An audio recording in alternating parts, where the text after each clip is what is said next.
Okay, there we go. We got sound now. Thank you for pointing that out.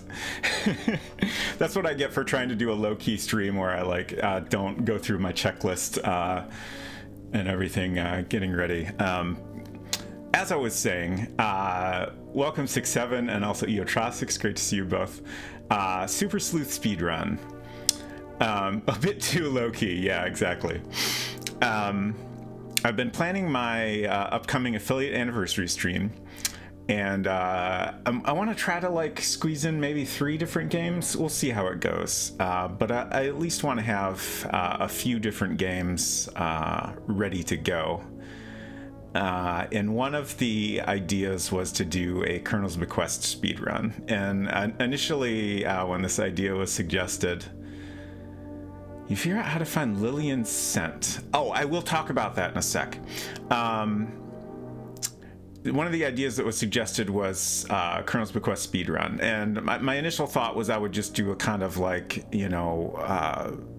more casual approach to that, and just not do any planning, but just try to do it as quickly as I could. I already have notes from my last playthrough that should get me very close to the Super Sleuth, which is the basically 100% completion rating.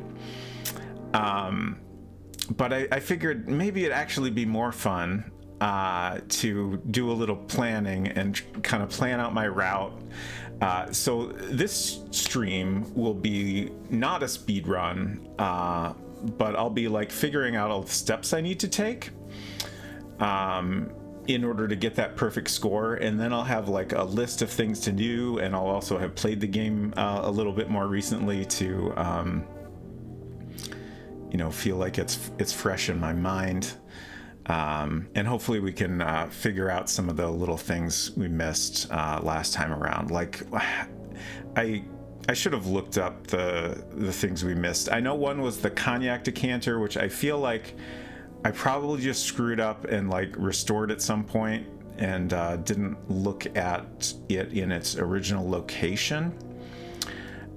It's possible scent was the other thing I missed, but one thing I think I've now made sense of in regards to scent, I kind of think you need to look at someone while they are doing something that would create a smell. I'm not positive that's correct, but sometimes you'll see people smoking a cigar or putting on perfume, and I think just looking at them is the key to getting that check mark. Hello, Culinary. We're gonna put that horse away for good this time. Oh no, that sounds bad. But so I have my checklists. Also, I have here Return to Zork, which I set up yesterday, also for anniversary stream possibilities. So I have the checklists here that I made in the last playthrough. So I think I'm going to use a marker to check things off this time as I go through, and I feel like, well, I'll just kind of stop periodically and kind of take an inventory of what I've done and if I might have missed anything. And then I've also got my notes from last time. So that'll be kind of my main guide here. But then I'm also going to make a new, more specific list of all the things I need to do. I think I'll actually include the specific parser inputs I'm using and stuff. Just so I know exactly what to do.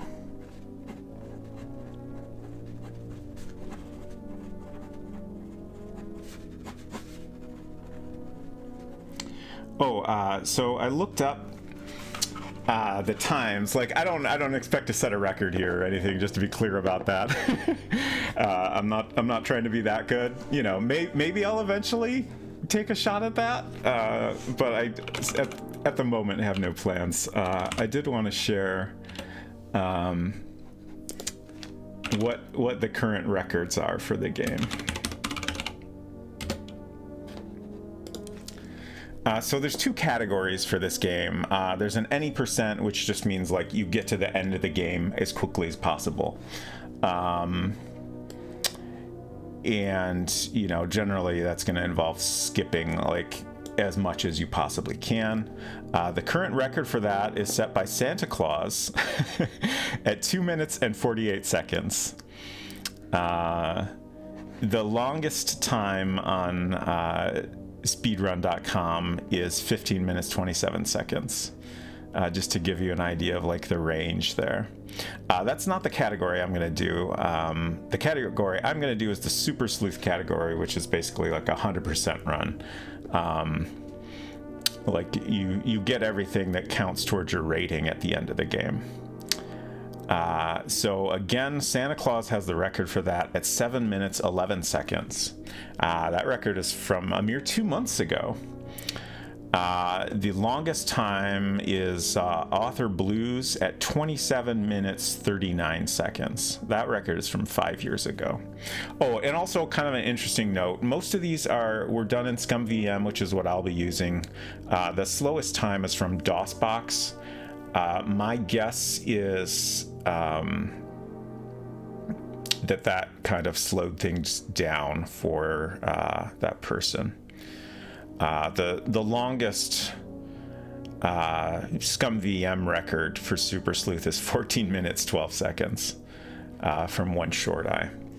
I don't expect to get anywhere near that fast. Honestly, kind of my goal for the anniversary stream is to get it done in under an hour. I feel like that's a relatively modest goal that I can probably achieve. Oh, interesting. Some of these have notes.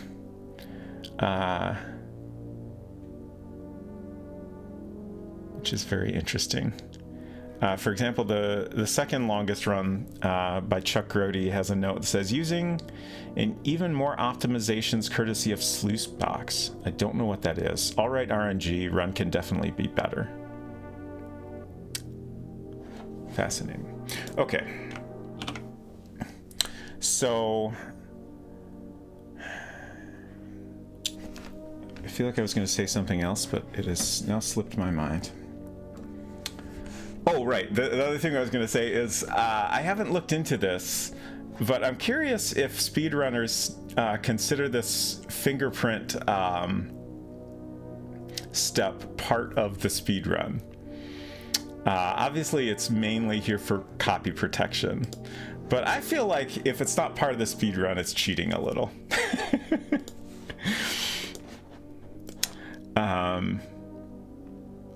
Again, I'm not trying to get a fast time, but I guess we'll consider 4:07 at this moment to be the start of my game.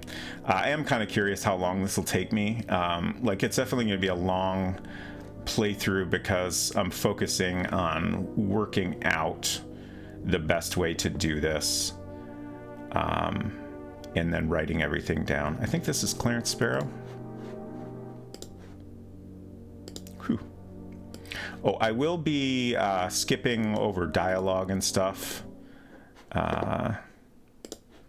including intro.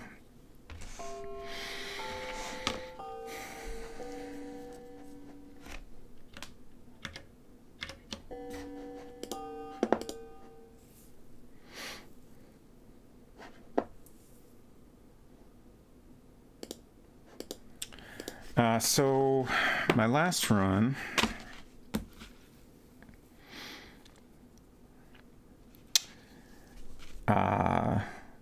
we didn't do much until we hit 7:15. I should go ahead and write Act 1 here.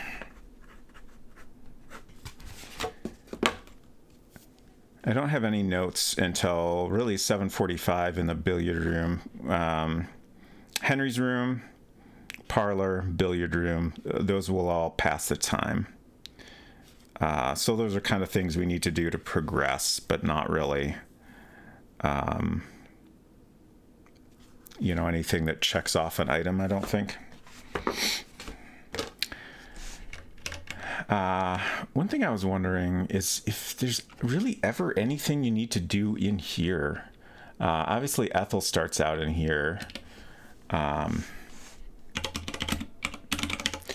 am gonna make a point to look at everyone. At least once, and then again if they're doing something that would cause a smell. I don't know if that's 100% necessary, but it seems like it might be. I should speed up the speed. Going a little too slow here. That's decent.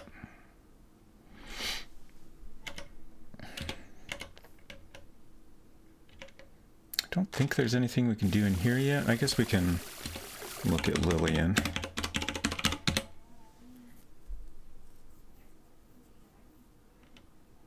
Does she put on perfume in the bathroom? I feel like we maybe discussed that at one point previously. Oh, that works. That works in here. Hitting the space bar brings up the previous input. All this time, I thought I needed to hit F3 to do that. My friend is freshening up in the bathroom. What's she doing now? Just kind of scrubbing her arms? Oh, I guess she's done.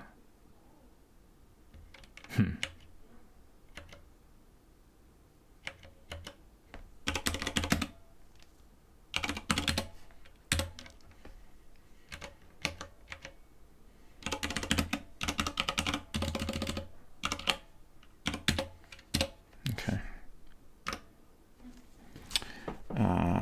Go to bathroom. Look, Lillian. You know, a lot of things, I don't know that we necessarily need to do them in any particular order, but if we're going on the assumption that it's important to look at everyone at least once, this seems like the fastest way to accomplish that.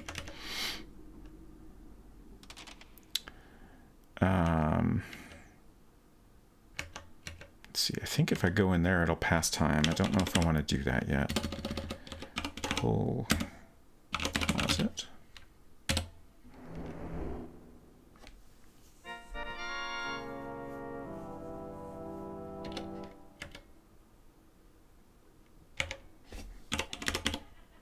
I'm not facing it.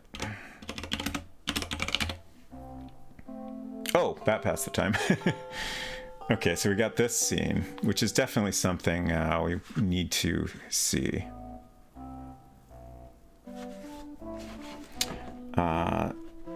So I'm just gonna put go in left closet, look hole.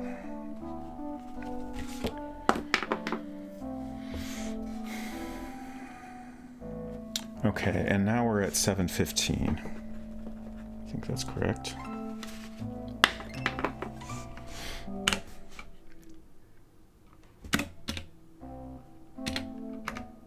Oops. I guess I can't skip that. Oh, so he's smoking a cigar. So let's go in there and look at him. And I think that'll include a mention of the cigar.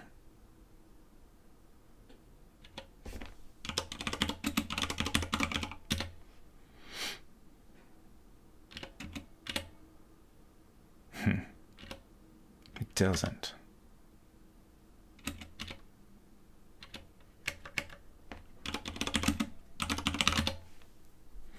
Maybe I need to look at the cigar. It says the Colonel smokes a small, nasty smelling cigar. So like we have mention of the scent here.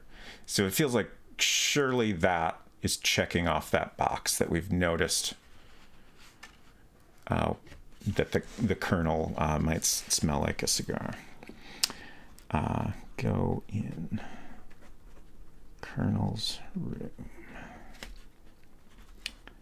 Look. Colonel. Look. Oops. Cigar.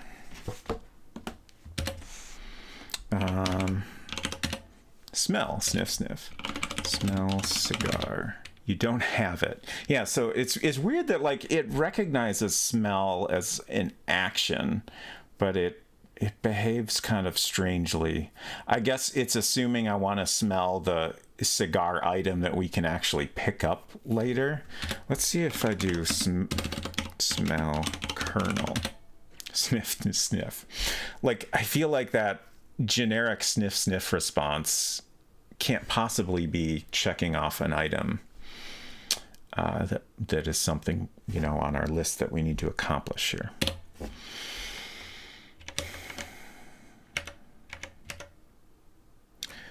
So I think the next thing that will pass time is going in the parlor.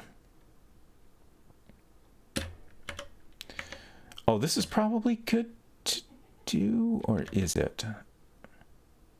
Yeah, if we notice this bag moving from one place to another, I think that's checking off something up on the list. Laura Bow Wow is on the case. This is, we'll call this the doctor's room. Go in. Doctor's room. And then look. Case? Is that? Look bag, that's probably. It is Dr. Feel's bag. Look bag. I don't think the game will let us search it. Yeah. And I can't think of anything else we would do here.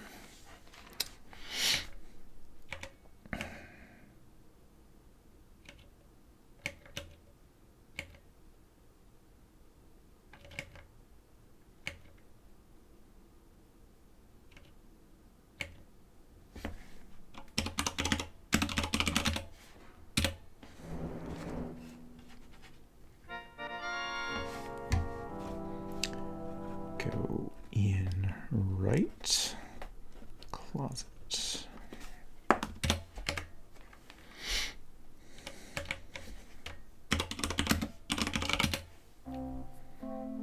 Okay, so we get another conversation here.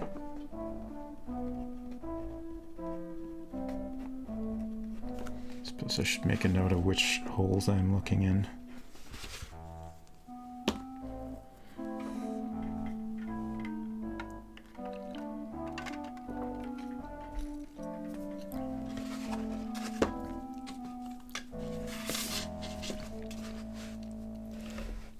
Oops.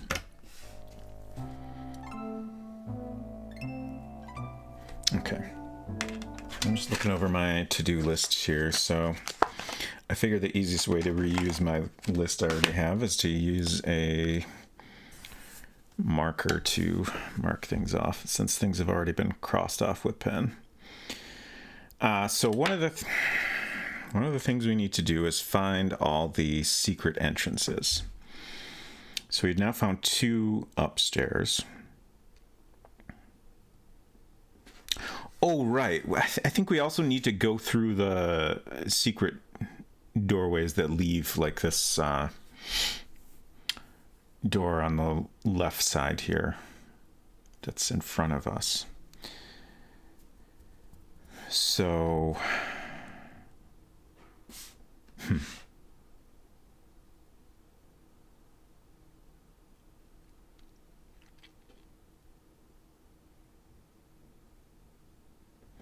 Huh. The list includes dining room, downstairs hallway, billiard room, library, parlor, Clarence and Rudy's room, my room, the Colonel's room, Gertie and Gloria's room, hedge garden, and that's it. So do these upstairs closets you pull on not count? It kind of seems that way. I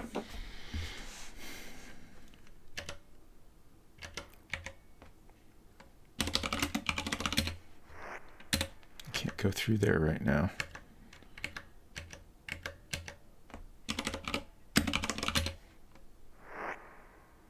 Okay. So we can do that. So that crosses off Clarence and Rudy's room, at least. One item crossed off out of many. I seem to recall that looking in the bag is what tells you about the syringe. I believe that is correct, but I don't think it's in there until later in the game when the bag has moved elsewhere.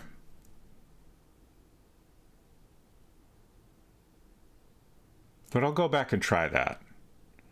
Like I said, I'd said look bag and search bag, but I didn't try like look in bag. Also, hints totally welcome on this stream. I think I still have my my alerts are the same as usual, so those will say no hints, but you can ignore that for this one. I'm happy to take any reminders of things I might be missing. Okay, so go to Rudy's room. Open door. Don't know, it could be a waste of time. I watched some Secrets of YouTube video that had a lot to say about the scent triggers looking at the SCI script. Yeah, I think that was the One Short Eye video that I have mentioned previously. I watched this also, but remember very little of the specific info in it.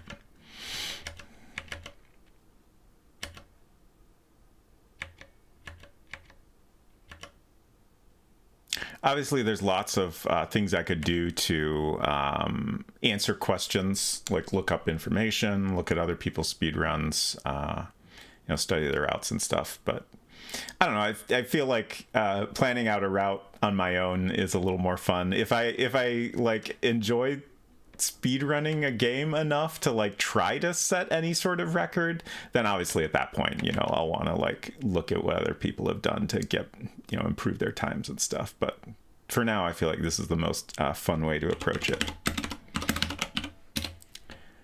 Okay, so we can't look in bag either. I think the key might be that it's closed now, and she doesn't feel comfortable opening it.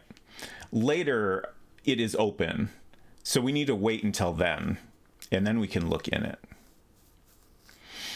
Where's the speedrun category for all deaths? That is a great question. I'm pretty sure like some games have had like all death speedruns, but I can't think of anything in particular. Honestly, seems like a very fun category to do. So we can maybe do another.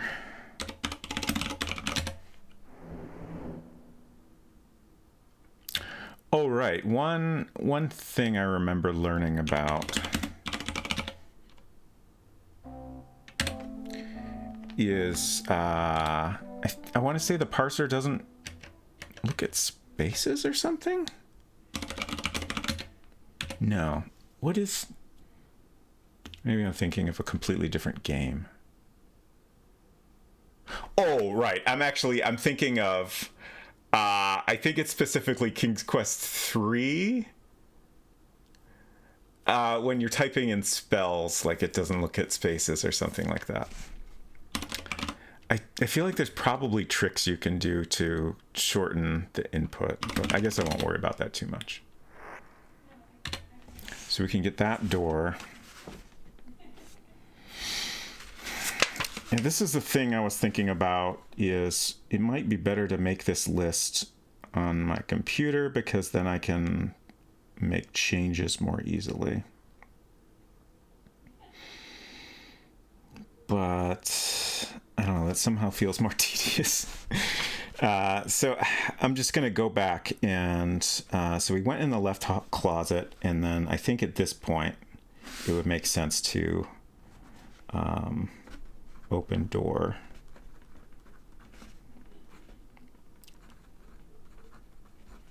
And come into this room.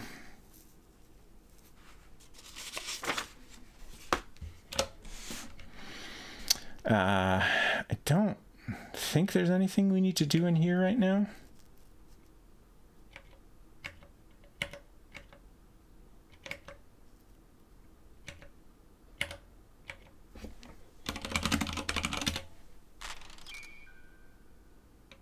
an empty closet. Oh yeah, one of the interesting things I learned, I think from that one Short Eye video,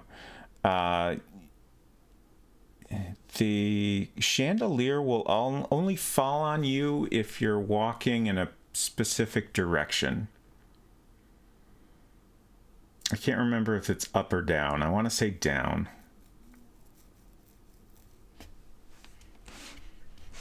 And I don't think there's any connection with when it's shaking like that. Like it's just random. Not sure if we can do anything up here right now.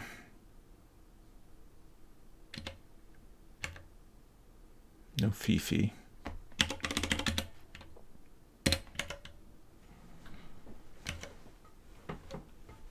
So I'm skipping writing things down that I'm doing, but I don't think are necessary.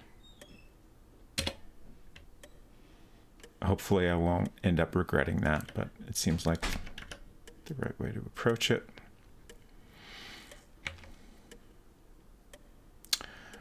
So I don't want to go in the parlor until I'm ready to pass time.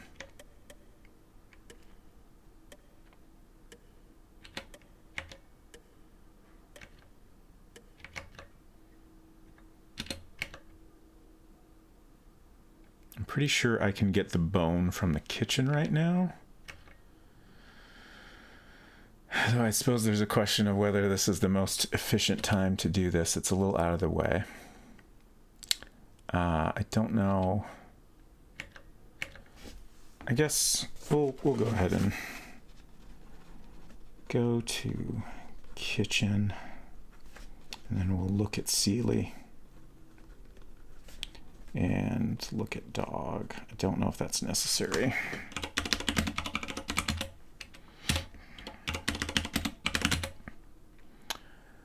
Normally I would prefer to type out Beauregard's name, but that's definitely going to slow me down. So we'll stick with dog, I think.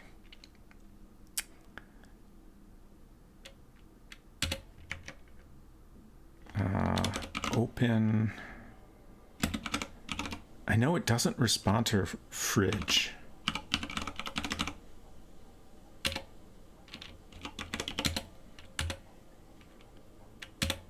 What?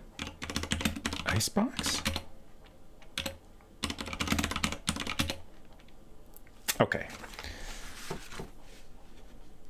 And we automatically take the bone. So open icebox.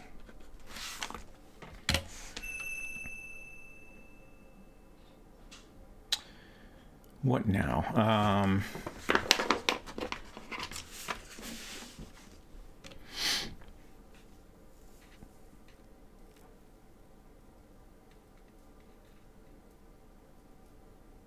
Wow, interesting. So the last time I played this game, you can actually get like the Bible from under the floorboards. Like you can get the crowbar of the Bible, get the valve handle very early on. Interesting. I know there is, what is the... Oh, right. Time of first visit to the attic. That's the one, like, time thing that comes up in the list of stuff at the end. I don't know that really matters for anything. I don't know if that factors into your score at all. But I don't think getting into the fountain is part of that at all.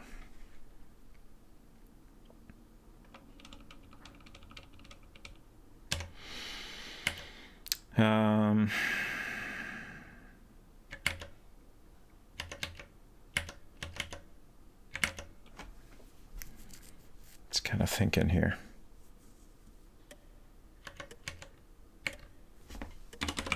Open mirror. Oh, pull mirror.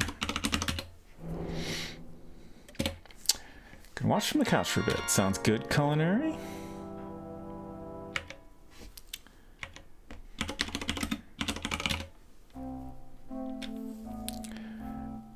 So, like I said, there's a downstairs hallway in the list of secret entrances, but no upstairs hallway. So what specifically counts towards downstairs hallway? I do not know. Like, I mean, there's basically 2 doors there.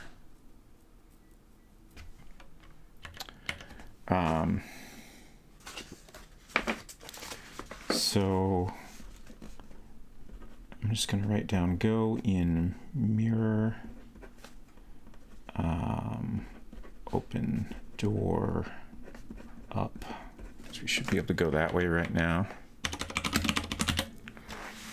And then we can cross off secret entrance to dining room.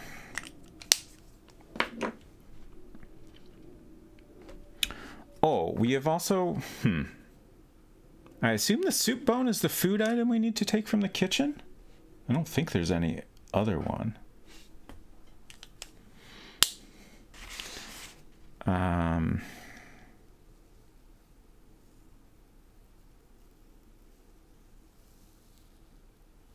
Lots of things we can't accomplish until much later in the game.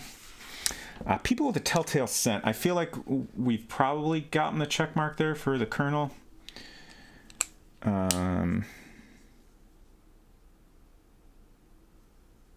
People romantically involved. Since we saw that scene with the Colonel and Fifi, we should have those checked off.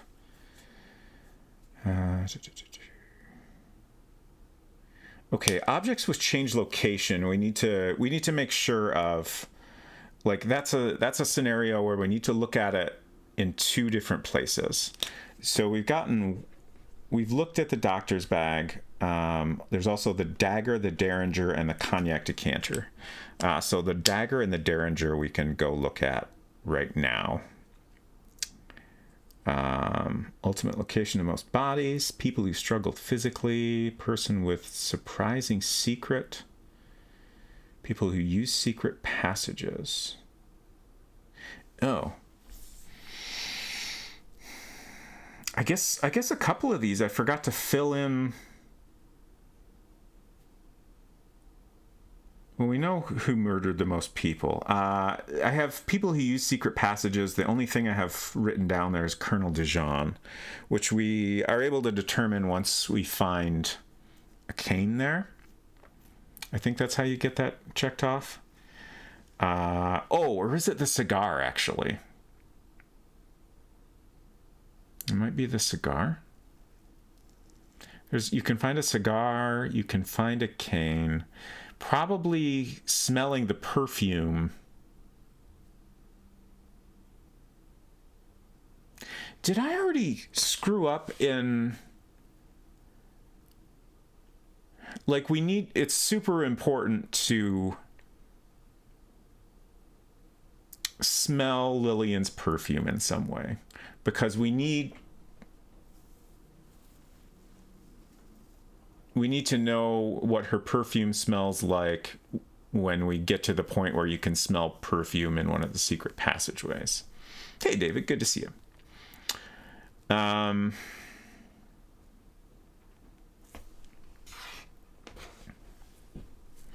If anyone knows for sure how we do that, I think I would... I think I'm going to actually look it up online right now and see if I can get any answers. Just because that's something I want to figure out. Oops.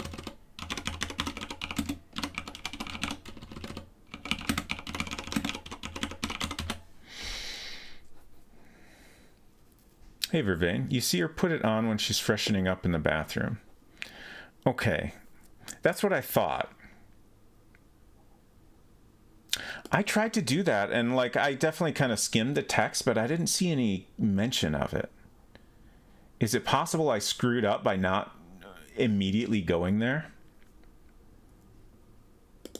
I kind of wonder if that's where I went wrong. I think I'm going to go ahead and restart.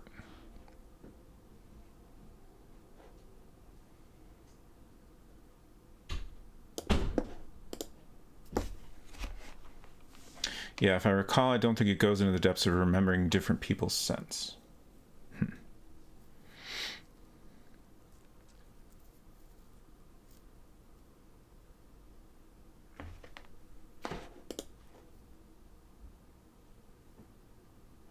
What's going on, game?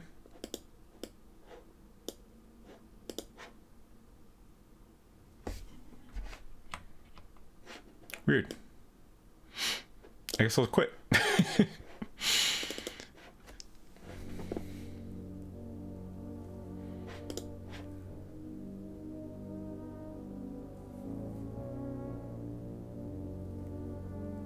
Don't think this game has any soft locks, if that's what you mean. Yeah, I know there's no soft locks. Like you can get to the end and miss like huge amounts of stuff. But I'm specifically like I'm trying to plan out a route that will get me the super sleuth score. For any of y'all that came in late and missed discussion on Discord about this, so I am going to be doing an anniversary stream in like the first week of January to celebrate my first year as a Twitch affiliate. And one of the things that I am most likely going to end up doing is a speed run of this game. I'm not going to try to set a record or anything, but I want to try to get the Super Sleuth maximum score in a reasonable amount of time. Like I've kind of set under an hour as my goal, which I think is like pretty reasonable. But so what I'm trying to do today is like plan that all out and figure out like, you know, the exact steps I need to take and try to like optimize the order of things a little bit. So I can, you know, hopefully accomplish that when I try to actually do it quickly on stream. So yeah, like I know it's not a big deal if we miss this, but I want to know what steps I need to take to get that maximum score. Oh, this is Laura Bow's fingerprint.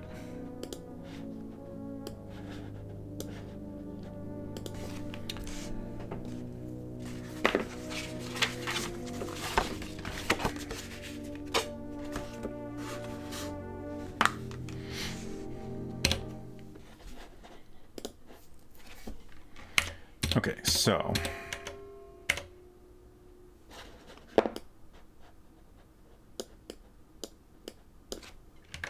get that speed up.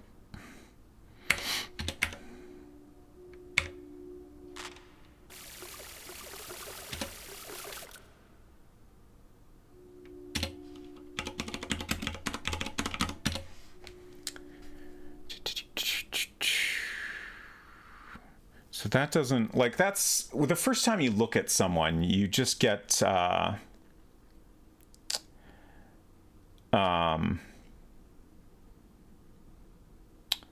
you know, description of like who they are. Like this isn't like information you are getting from looking at them. But then if you look at them again, you get a description of like what they're doing. I'm just gonna keep looking at her.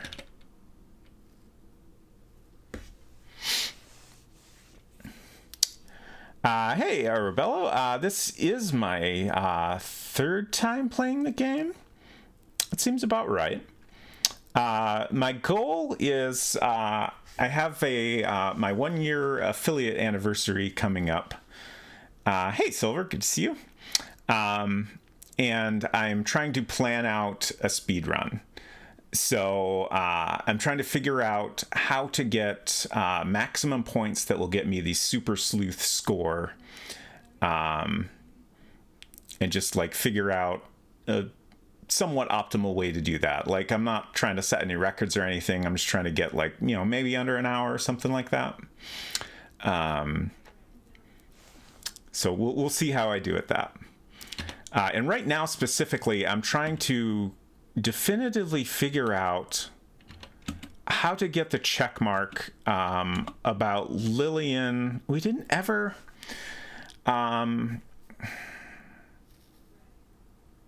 we didn't ever get any mention of perfume in that text. And again, this is a hints welcome stream. You might see a stream elements thing saying that's not correct, but it is. Hints are fine on this stream since I've played this a couple times already. If anyone knows for sure how to, like specifically, we need to, how does the game word it? It's like, yeah, people with a telltale scent. And Lillian is one of them. Lillian, Fifi, Clarence, and Colonel.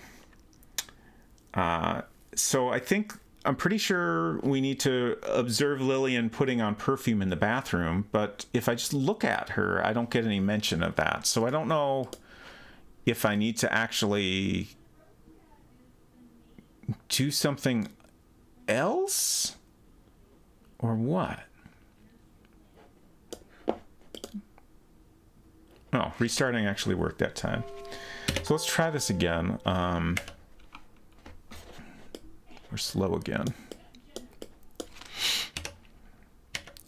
Like, I feel like there's got to be some mention of smell.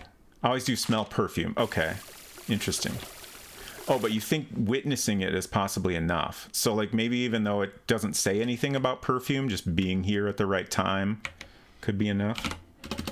Smell. Sniff, sniff. Smell perfume. Sniff, sniff. Smell Lillian. Sniff, sniff. Look Lillian. Your friend is freshening up in the bathroom.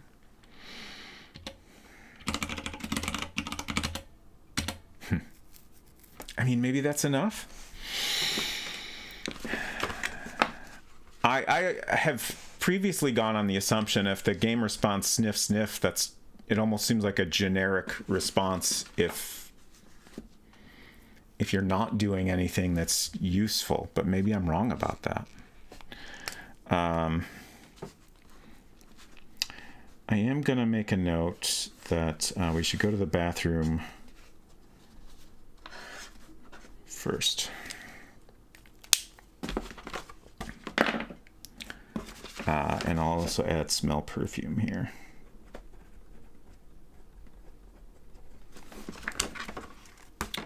Probably sometime before I actually try to do a speed run, I will rewrite my notes list in a less messy manner.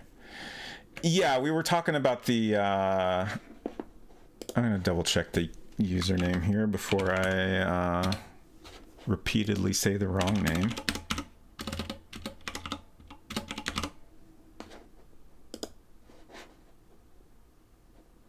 Okay, yeah, it's One Short Eye is the username of that YouTube video you're mentioning. Yeah, there was a YouTube video where Julia was in where they mentioned the game response to smelling, and this is reversed. I forgot about that. Yeah, I watched that video and it was great, and then I completely forgot a lot of the interesting bits like that, like the specifics. Okay. Yeah, no worries. I am happy to repeat things. It might even help me remember them. Okay, so I'm going to assume that we've checked off Lillian here. And then I think Clarence, we need to... he'll be smoking a cigar at some point, so we need to observe that. And then Fifi, I assume when she's getting ready for her date with Jeeves is when we need to observe her putting on perfume. So those are the other scents we need to notice. All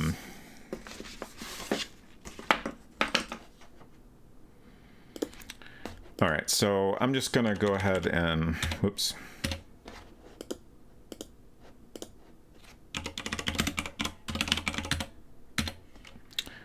Get caught up with my notes here.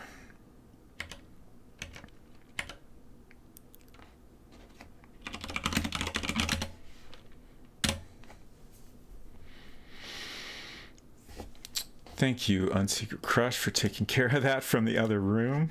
Unsecret Crush is... Oh, I need to do Pull Closet. He's playing Werewolf today, but I guess she is also secretly watching me. Yeah, I figured that was a spam comment, but since the link got removed, I didn't want to spend time looking into it myself. But I appreciate it. Okay, and then we'll go in the door to the south here. Honestly, I feel like I could never be a speedrunner or speedrummer for a text parser game because I make too many typing mistakes.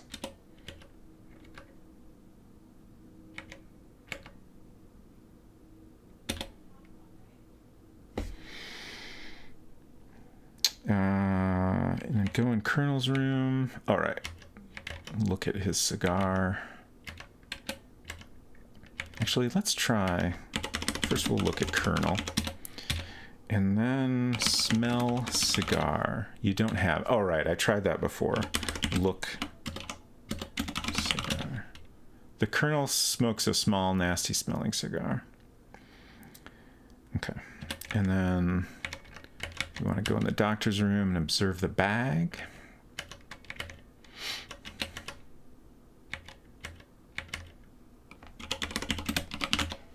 Is Dr. Feel's bag?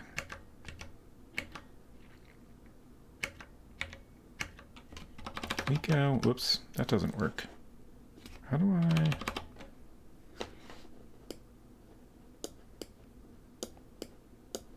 Go as fast as we can here, as long as it's not. Yeah, I think that's manageable. Pull closets.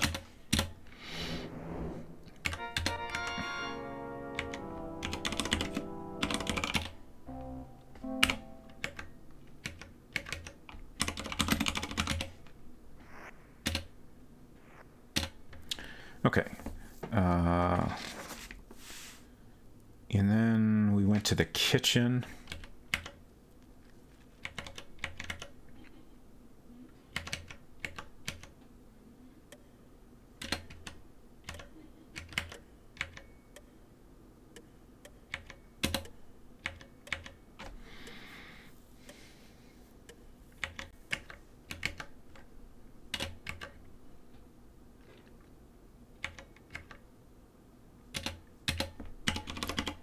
Sealy, look dog, open icebox. So we got the bone now.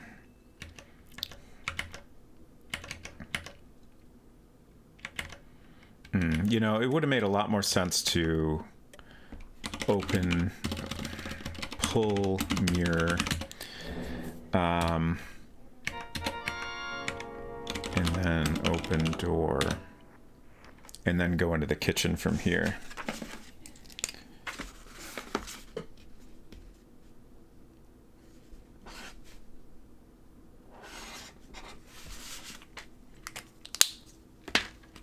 Just a little bit faster. Pull clock.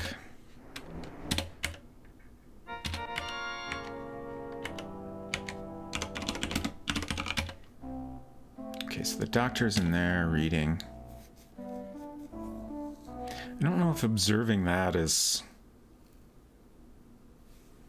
useful in any way. Seems like probably not. We should know he's reading. That doesn't tell us anything. Oh, so I can't go that way.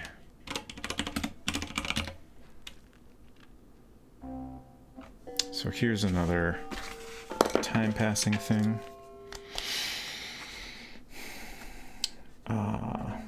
Pull clock, look holes down.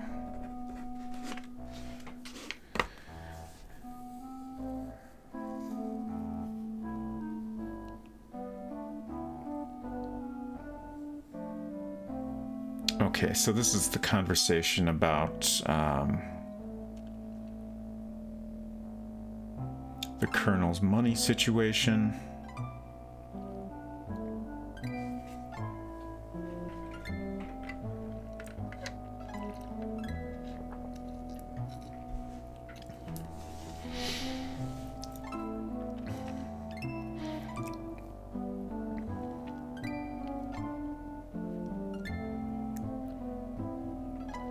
Okay, and then we learned she wants to break up with Clarence, which might be something we need to check off. Oh, I guess we learned that they're romantically involved, so that's definitely a check mark. Gloria and Clarence.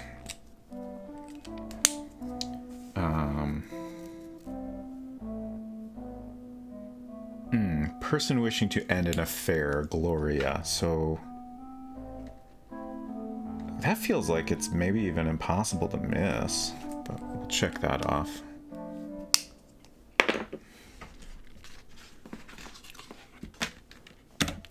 So I assume there's at least one of them still in there. Yeah, so we can't use either of these secret doors right now, unfortunately. Oh, like that passed the time, right? Is it 7:30 now?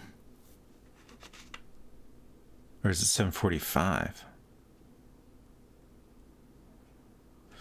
My notes from my last playthrough, going in the parlor or looking in the parlor pushed the time to 7:30, and then the billiard room pushed it to 7:45.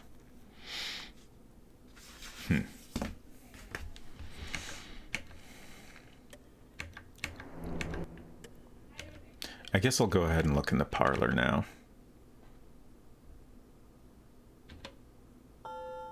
Okay, so I guess you can do those in either order. 7:30. Go in parlor. 7:45. So we can... That's Ethel, right? Oh, that's... Oh, Gertie.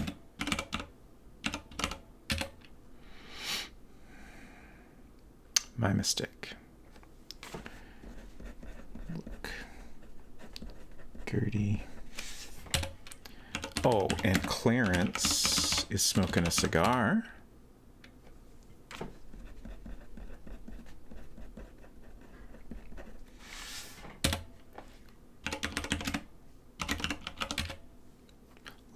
That's a big cigar.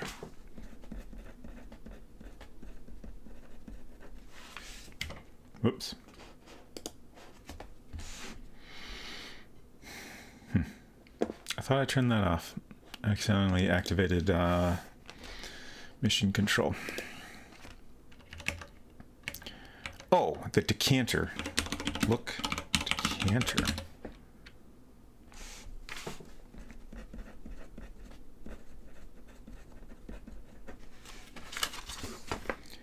And that gives us a partial check mark for that.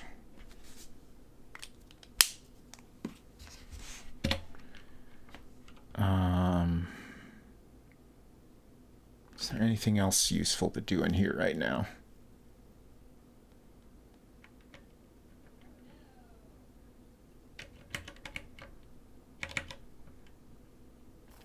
I guess for my own curiosity, if nothing else, I'm gonna not try smelling Clarence right now. See if just looking at the cigar is enough. Oops. Maybe I'm going a little too fast.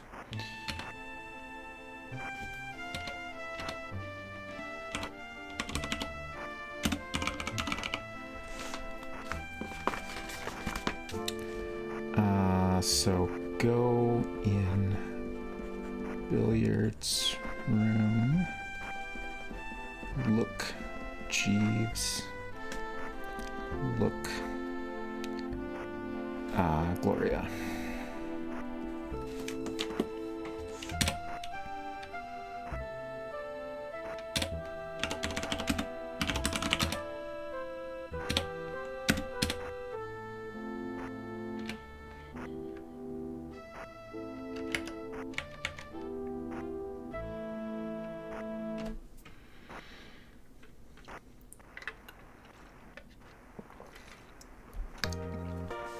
Interesting that she's smoking, but I guess that's not important.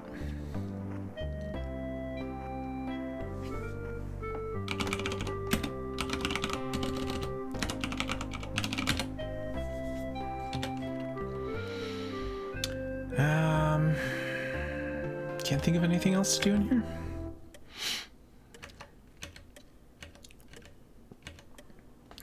So what next? We can right now go do a bunch of stuff outside, get the crowbar, get the Bible, get the valve handle. I don't know if it's worth doing that stuff right now, though. Like, if we're trying to do things efficiently, it might make more sense to go do those when there's other stuff outside that we have to go outside for.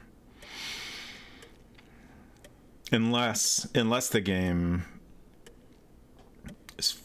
actually forces us to go outside at some point in Act 1, which I don't know. It seems like passage of time is mainly like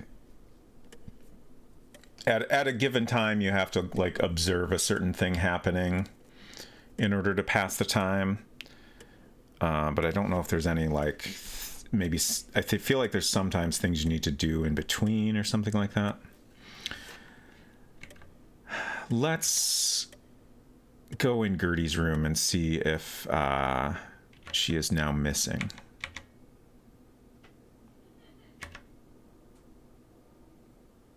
She hasn't gone to sleep yet. She hasn't even gone to sleep. So maybe we actually do need to go outside right now.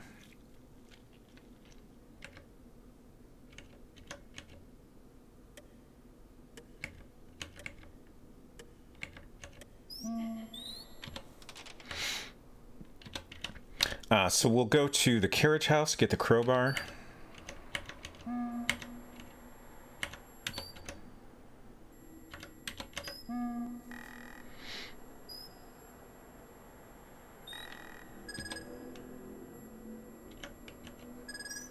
There it is.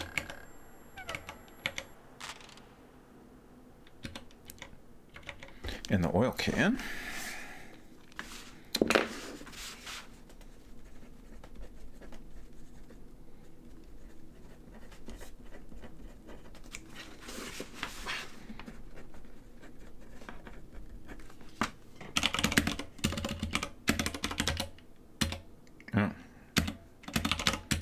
I need to say can specifically. I can't just pick up the oil itself. I have to take the whole can. Take crowbar.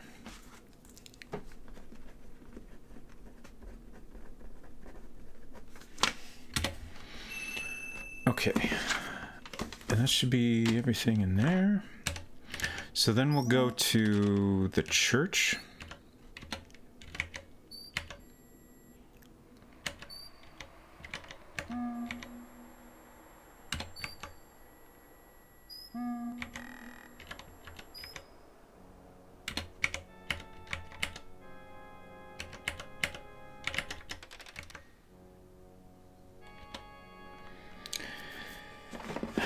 I forget the command here. Go to church. Use crowbar on boards. Pull boards with crowbar. You can't do that. Open boards with crowbar? Okay.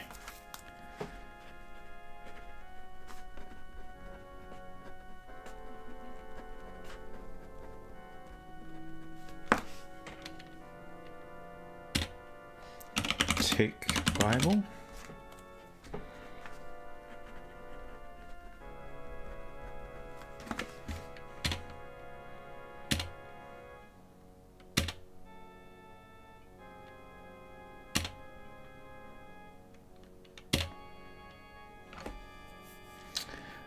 So I'm pretty sure finding that Bible is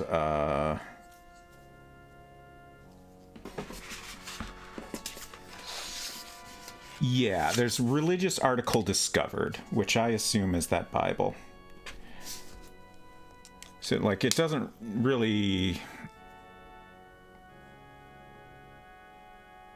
It doesn't help us accomplish anything because, you know, if we already have that knowledge, we can do all the things. But it does get us a check mark towards that super sleuth score. So we do need to do that, I think. Probably no reason to go in the graveyard, I guess. Okay, and now we can get the valve handle from the armor at any time. Because we have the oil.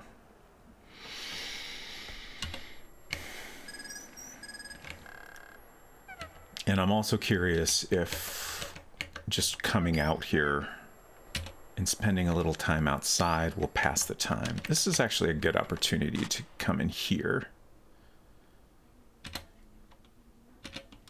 Look, Fifi.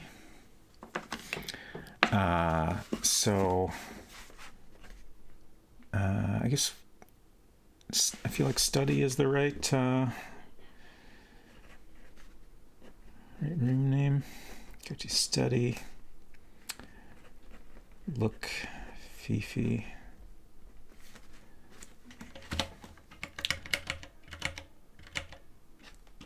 Look, cabinet. Open cabinet. Okay. So now we have the mention of the dagger, which is something we need to notice.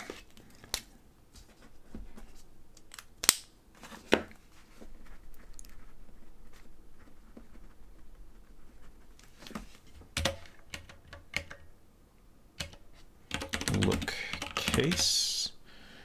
And then the derringer is the final object we need to notice has moved. So we got all those in their original locations now. We just have to make sure to look at them once they've moved.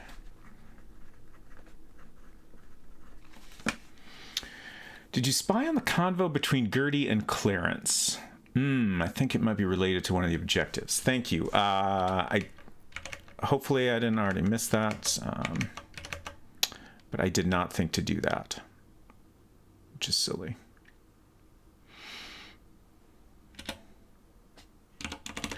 Look, doctor. Wilbur seems to be very interested in that magazine. Go to library.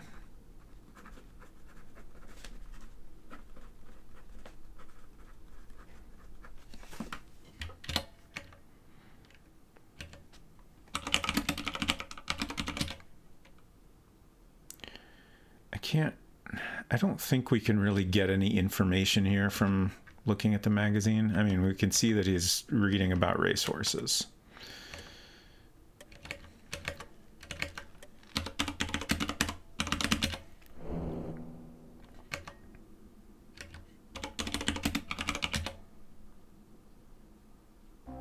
Okay, so we didn't miss this. Okay, so this is the somebody that doesn't want to sell something. Trying to find that on my list here. Person refusing to sell something. The sleuthing is going pretty good, I think. I feel like I'm doing a pretty decent job of planning things out here. Thanks to some help from folks in chat.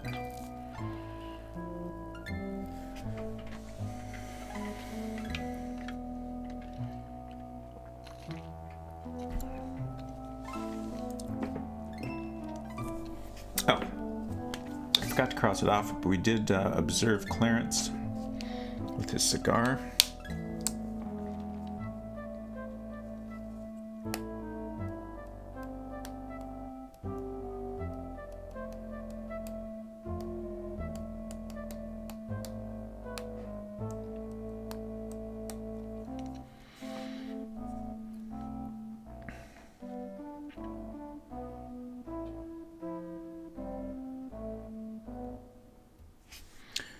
Okay.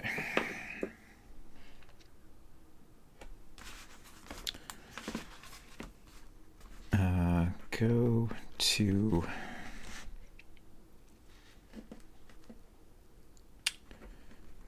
We'll just say mirror passage. Look, holes down. And I assume there's still someone in there. Yeah, so we can't use that passageway still. Now what? Oh, right. It's possible now we can observe Gertie being missing.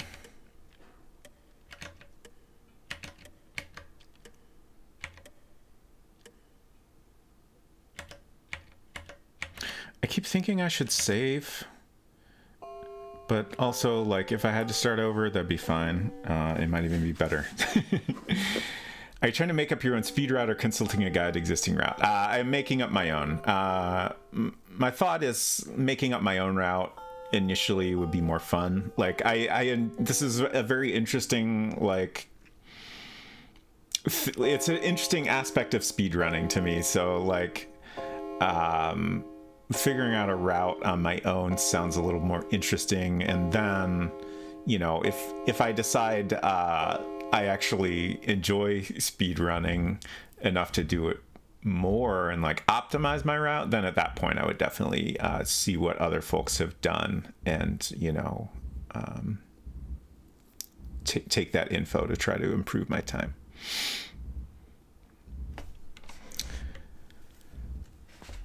Okay, so that said it's 8 o'clock. Wait, is it Act 2 now? I think it's Act 2. Go to Gertie's room. Call is over, but I'm comfy in my gaming nest. Nice. So I assume it's Act 2, 8 p.m. Okay, thank you for confirming that. So now I don't think it's useful to look at her. Okay, so now as soon as we leave, there's this handkerchief on the ground.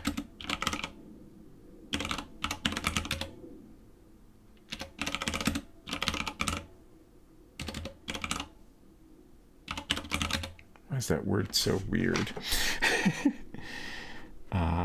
Leave. Take. Handkerchief.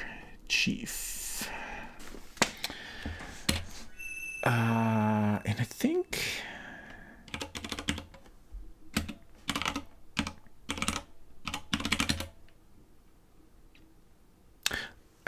looking at that with the monocle is important, but I don't think looking at it before then is useful. Ravane said, I have to bounce, but also wanted to mention I've seen people use Write in Notebook to get things like sense, etc. in there, though I've not personally tested this. Fascinating.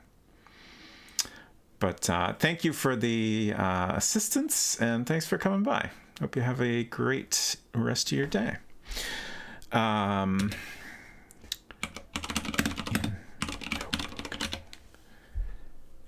Neat.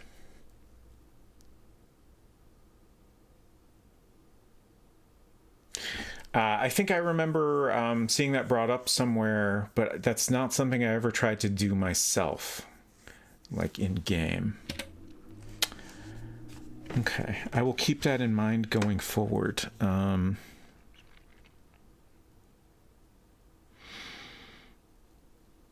So,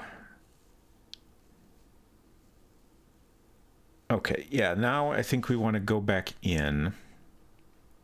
And we'll smell cigar smoke in there, which is probably important. Is that cigar smoke you smell? Go back in. Smell. Sniff, sniff. Write in notebook. I'm curious if you ever get a specific response to doing that. Do we need to observe anything here? Look at the floor. Small table has been knocked over, spilling a potted plant on the floor. Look Window. Who could have opened the window and why?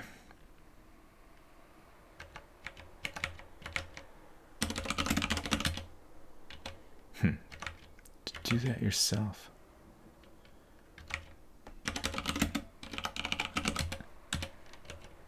I was thinking I saw like a video or something where someone actually went through one of these passages from the outside.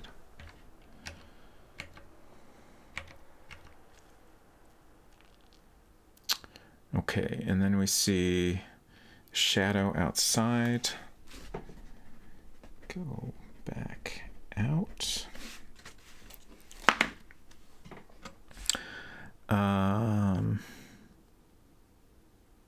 Oh, and we can smell perfume in the passage now if we go in here. Pull closet. Smell. There we go.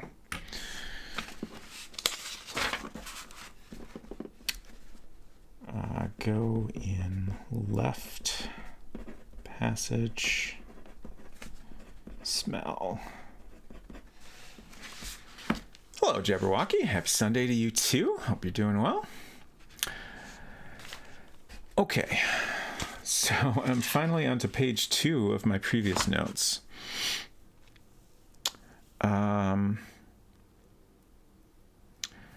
Okay, so now if we go in the kitchen, Celia and Lillian will be chatting a bunch. Fifi and Rudy will be in Rudy's room. I think that's a scenario where we see an encounter, like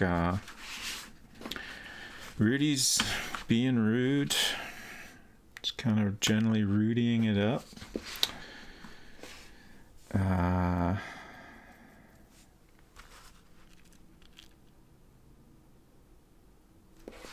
Let me consult my to-do list to see if there's anything else we might want to do before all that.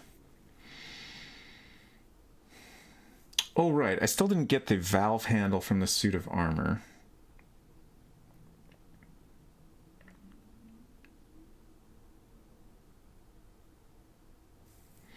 And we need to go down and investigate Gertie's body. We need to find that she has been murdered. That is important to check off. We should probably do that first.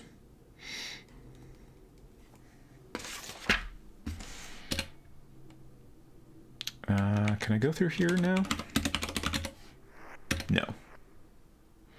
I did the lower one, I think, already.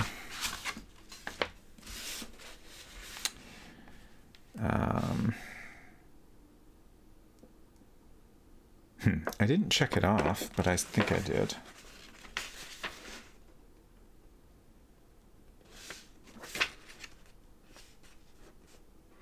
Open door down. Yeah, okay.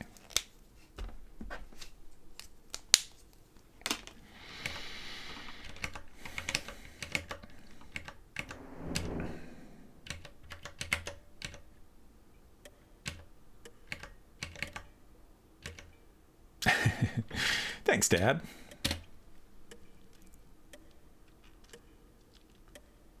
It's so interesting that they give you this tip about showing things because, like, you know, when I was initially playing this game, it seemed like it was such an important thing, but I rarely got any useful information out of it, and I'm not sure it's really ever required to accomplish anything.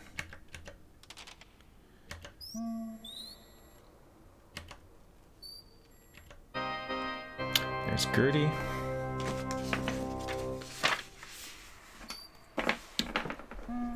Go outside to find Gertie.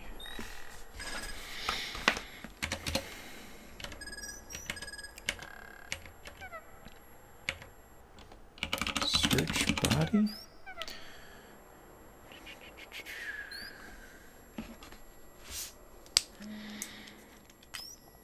You know, I was about to say, I don't know that it's important to search her, but we do confirm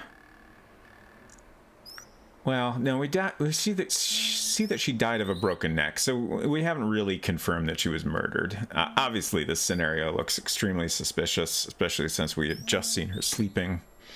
It wasn't like she was standing near the window or something.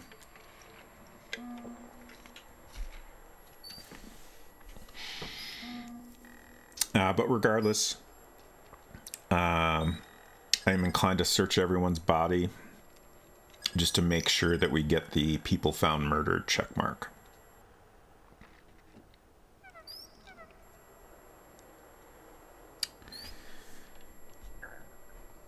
Okay.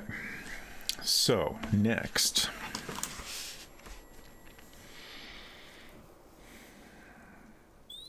So if we go in the kitchen, Celie and Lillian will be talking, and that will pass time, but I don't know if that's actually, like, a useful conversation to overhear.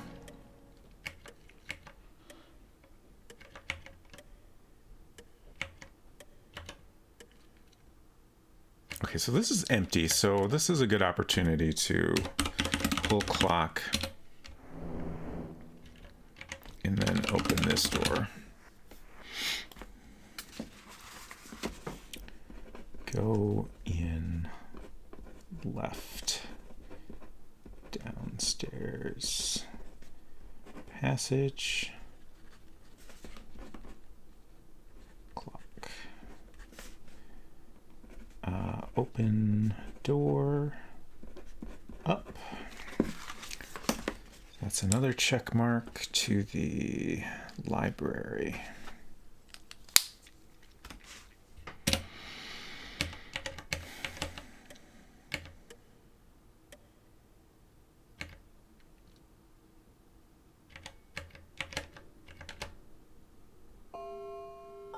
Jeeves again. I wonder at what point can we, like, he just went outside, so he might have just gone down into the basement. So we might be able to go down there and get the crackers now.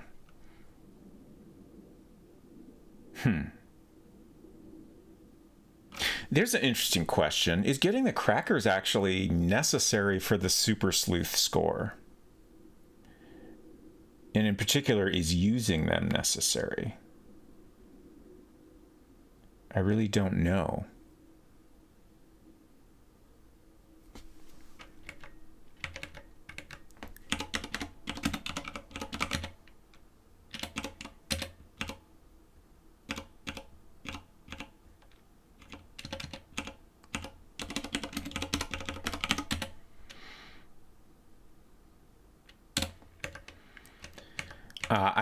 I might be inclined to.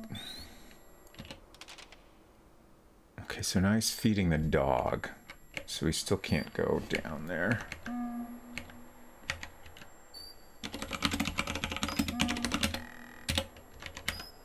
I assume, yeah. I assume he has to be down there for it to be unlocked.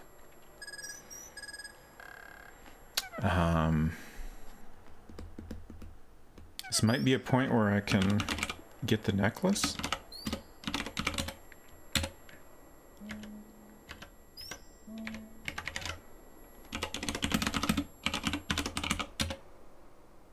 Okay, perfect.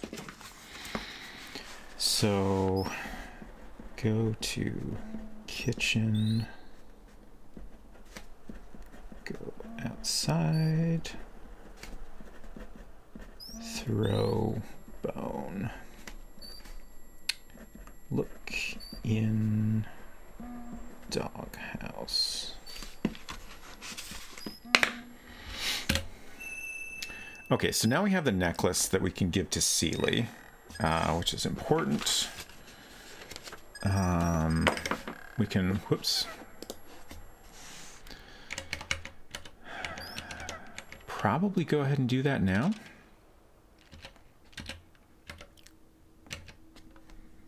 Give necklace to Celie. Great. Go in. Give necklace to Celie. So I am guessing that that is like enough to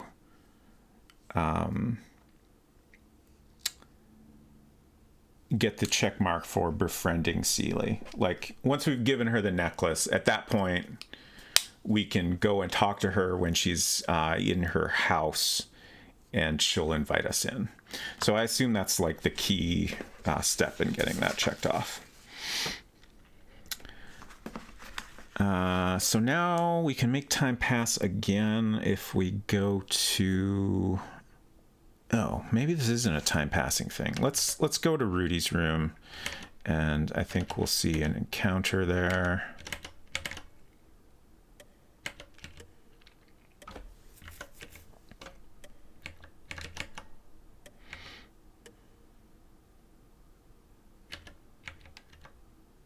Okay.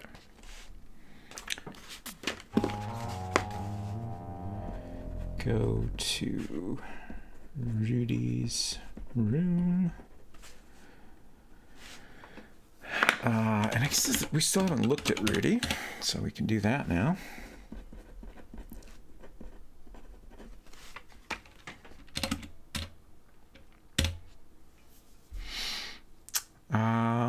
There's probably not anything else we can do here.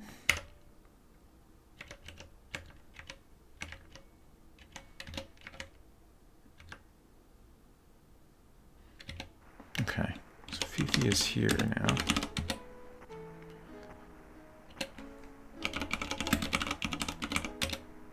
I don't know that we can...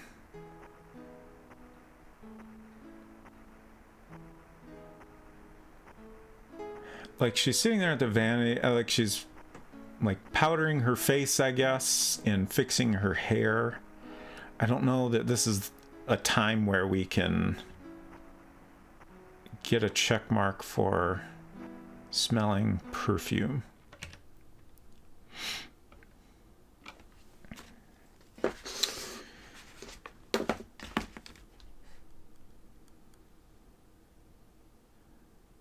So the next thing that'll pass time, we can find Clarence and Dr. Fields outside the study. Oh, and that's the scenario where, like, if you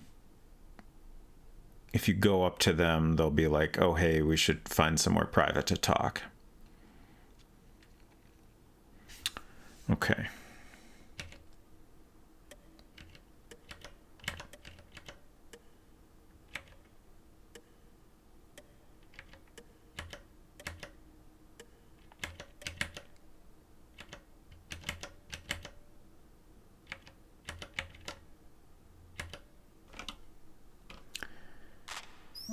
Okay. So go outside study.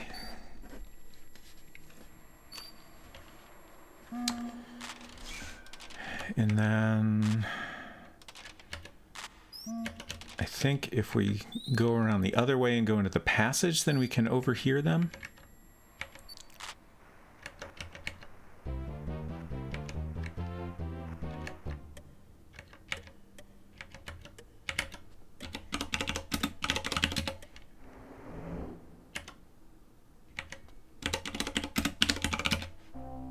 No, they don't go in there. Shoot. Oh, following them into the dining room. Okay, my mistake.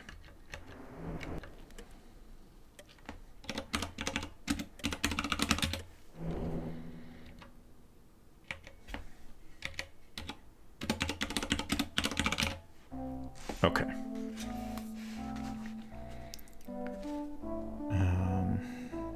So follow to hallway, pull mirror, and then they're talking about the money they took from the colonel. Look holes up. I'm not sure if that's a check mark on anything. Oh, we got people who struggled physically, Fifi and Rudy.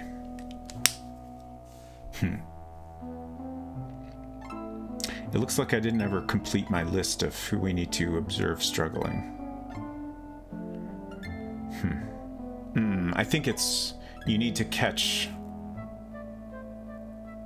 Rudy and the Colonel struggling at the end. I think that's what it is.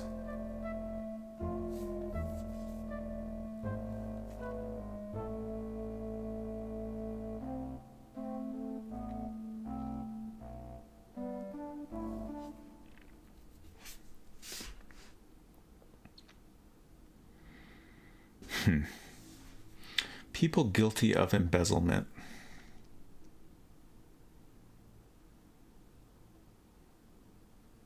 So did that conversation cross off those?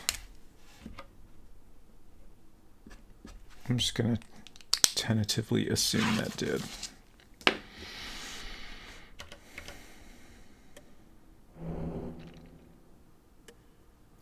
What now?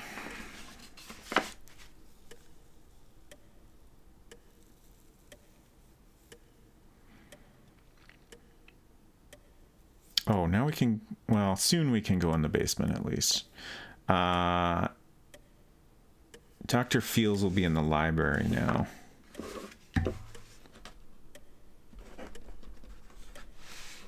And that'll pass time till 8:45.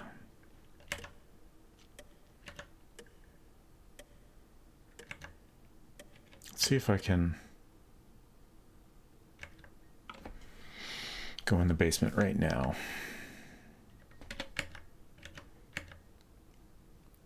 I am having fun. Thank you for asking.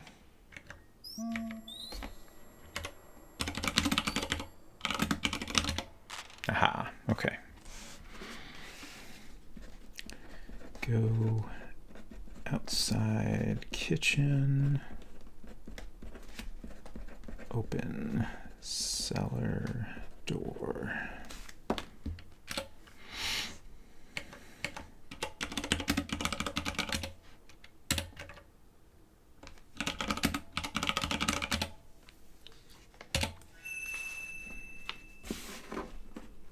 Take crackers. Oh, that is a food item we need to obtain. So definitely getting the crackers is important. I still haven't figured out if using them is necessarily important. Like I don't think we learn anything from the parrot that would check off a thing on this list.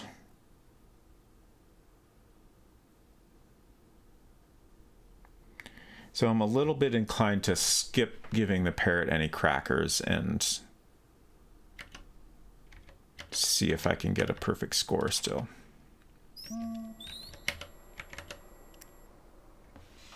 Unless anyone can tell me otherwise.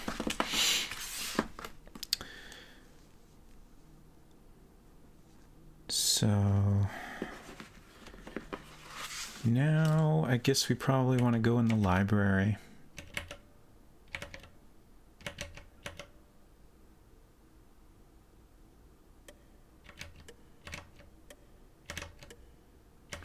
Actually, I should go ahead and get this oil helmet.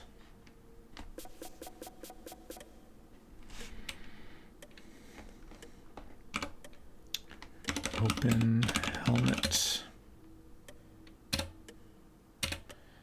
And that gets us the valve handle. And this note. So this probably wasn't the optimal time to do this. Like I've been by the suit of armor previously. So I'm gonna try to figure out where to squeeze this in.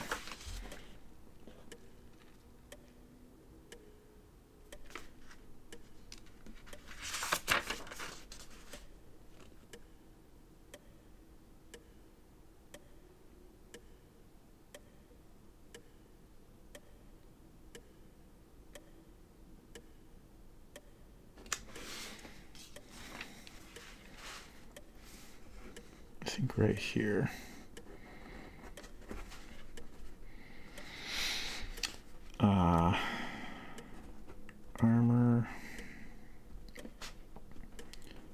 Oil. Helmets. Open. Helmets. Okay. So that'll be at the end of Act 1.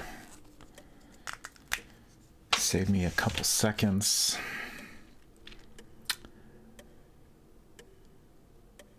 And now I'm just thinking,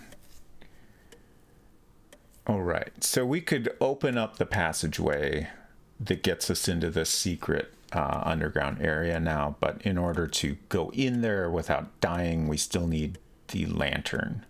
We need the matches. Whoops. We need the matches and the lantern. The matches appear... I feel like I remember learning at some point that there's a couple different ways you can get the matches. I think at one point they appear in the parlor on the bar counter.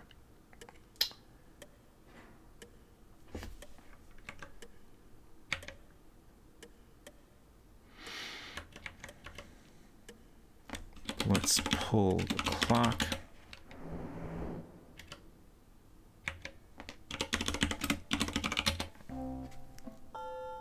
Okay.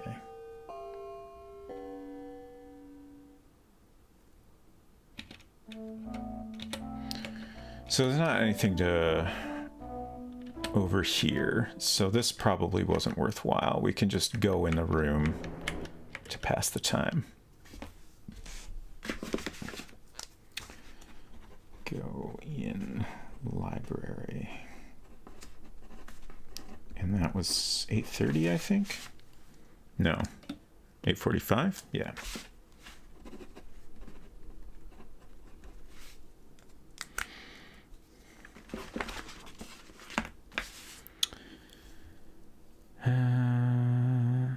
Oh, at this point, if we give Polly a cracker, we get some racehorse info.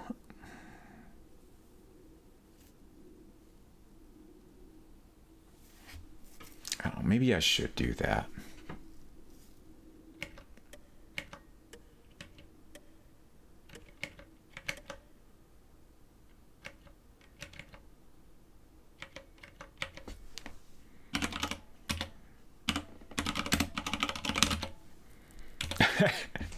I just typed to give cracker and the game assumed I wanted to give it to Ethel.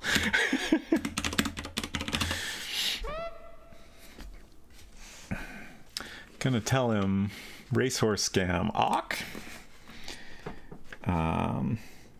Go to parlor. Give cracker to Polly.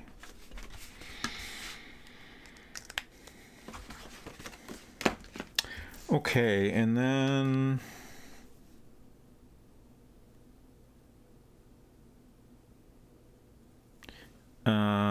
my notes are a little messy here, but it looks like if I look in the billiard room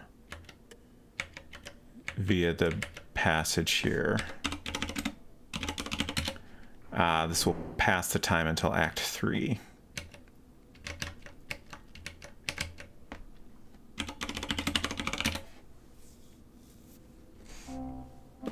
Okay, 9 o'clock.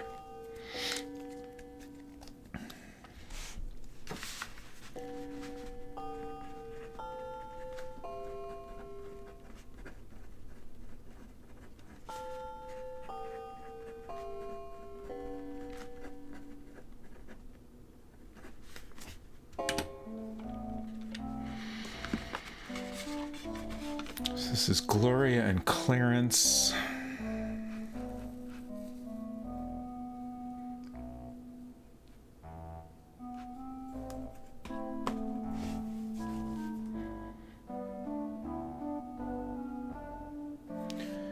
Gloria is breaking up with Clarence.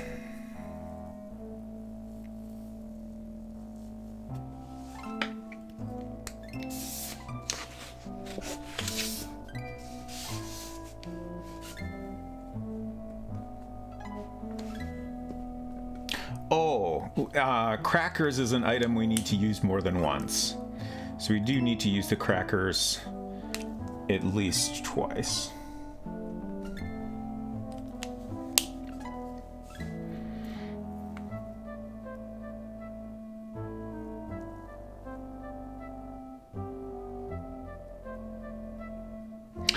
Oh, there's a people with gambling habits section.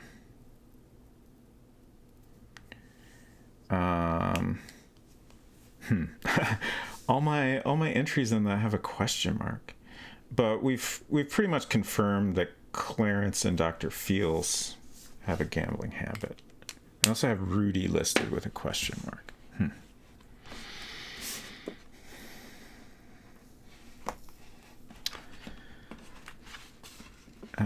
So now we're in Act 3. 9 p.m. I'm gonna go ahead and do a save now, just in case. All right, my saves are a mess. I meant to clear these out, but I did not. It's okay. We can just replace. I think I'm gonna take a quick break. I'm not sure how much longer I'll go today, but probably at least till 6. So I'll take a quick break and come back in a few and see how much further we can get here.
Okay.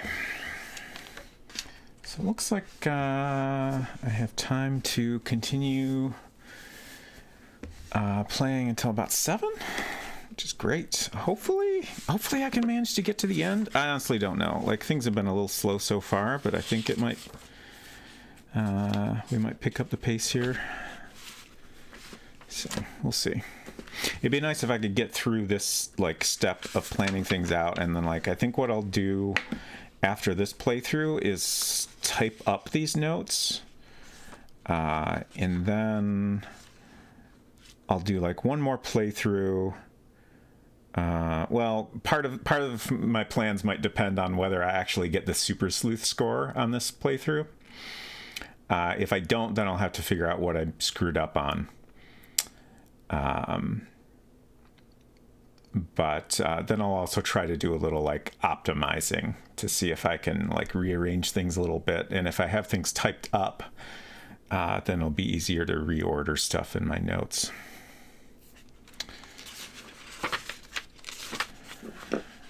So we're in Act 3. At this point, we already saw the breakup scene. Doctor is missing from library.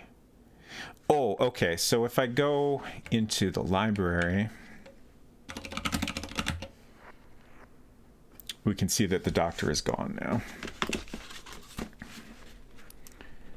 Open door up.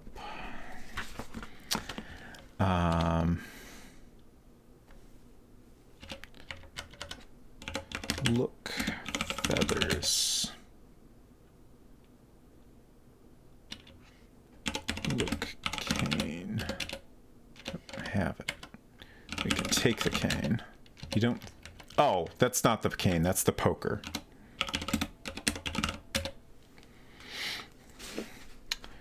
Take poker. I don't know if looking at the feathers is important. Obviously, we already did. I'm inclined to put that in my notes, just in case it's important. So, the magazine. Look, magazine. So now we can see that Sunny Boy has been circled in red. Hey, Bolt, good to see you. Look, magazine.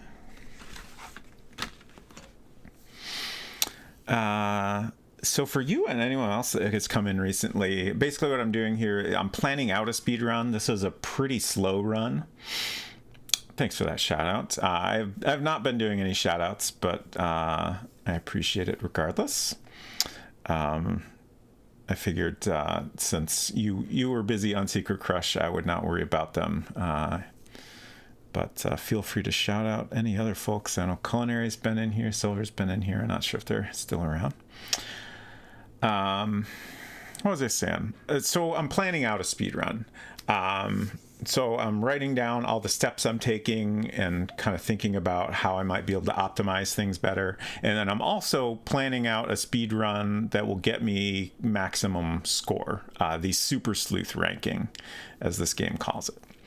So hopefully I'll manage to play through and get the best score, and then I can think about, if I might be able to optimize things a little. And then like at this point, I feel like this is a given. So on my anniversary stream, the first week of January, I will actually do a speed run of this game, and I'll have my notes that I can follow, and hopefully I can get in under an hour. That's kind of my my modest and realistic, I think, goal. Like, it seems like if I have good notes of all the steps I need to take, that ought to be doable. All the records are like well under half an hour for this run, so I feel like that ought to be doable, but we'll see. Okay, so we could give Polly a cracker now. We need to do that at least twice. So I guess I'll go ahead and do that.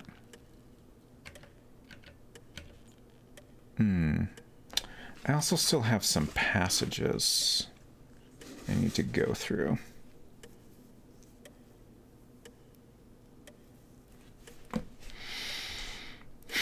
Not speed running alone in the dark. No, thank you. Not ever.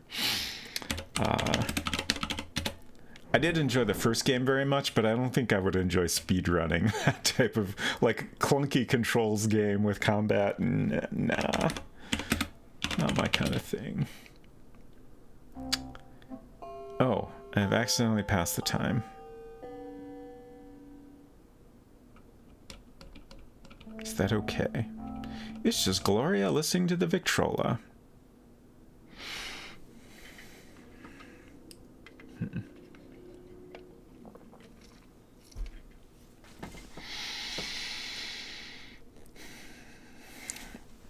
I'm just thinking about whether this matters that I've accidentally passed the time.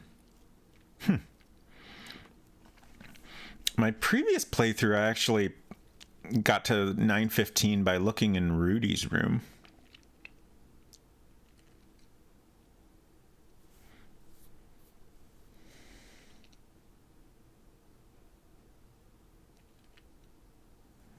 Oh, at which point you can overhear a conversation with Clarence about Gloria.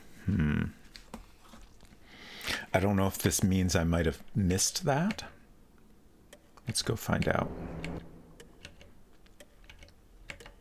Oh, don't want to walk under the chandelier.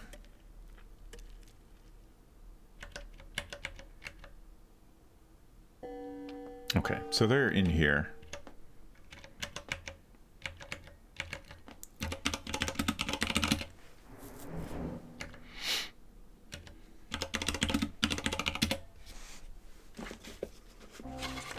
Okay.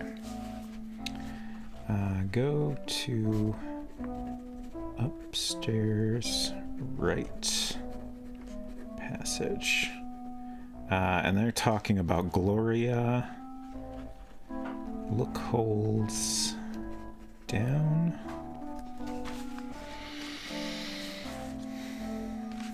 I don't know if this conversation checks anything off.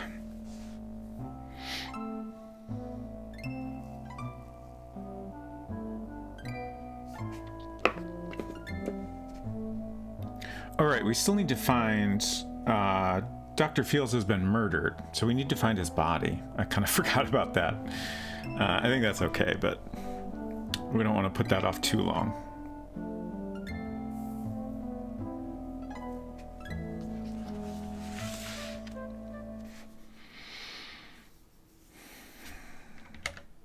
Can I go through here now? Yes, okay. Open door. Up. That gets us another check mark.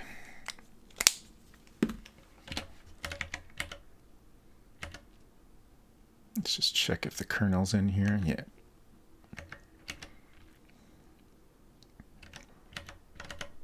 Let me look at my notes here to figure out what we want to do next. So we got that conversation. Oh, Clarence goes to sleep.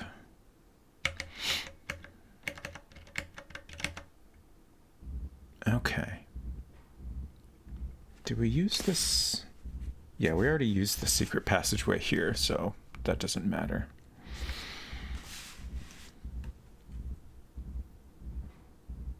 Oh. This is a point where I can find the cane in the upstairs secret passage. It must be the other one?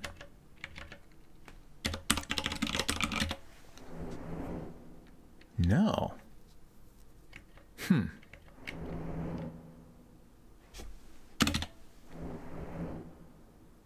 Not there. Fascinating.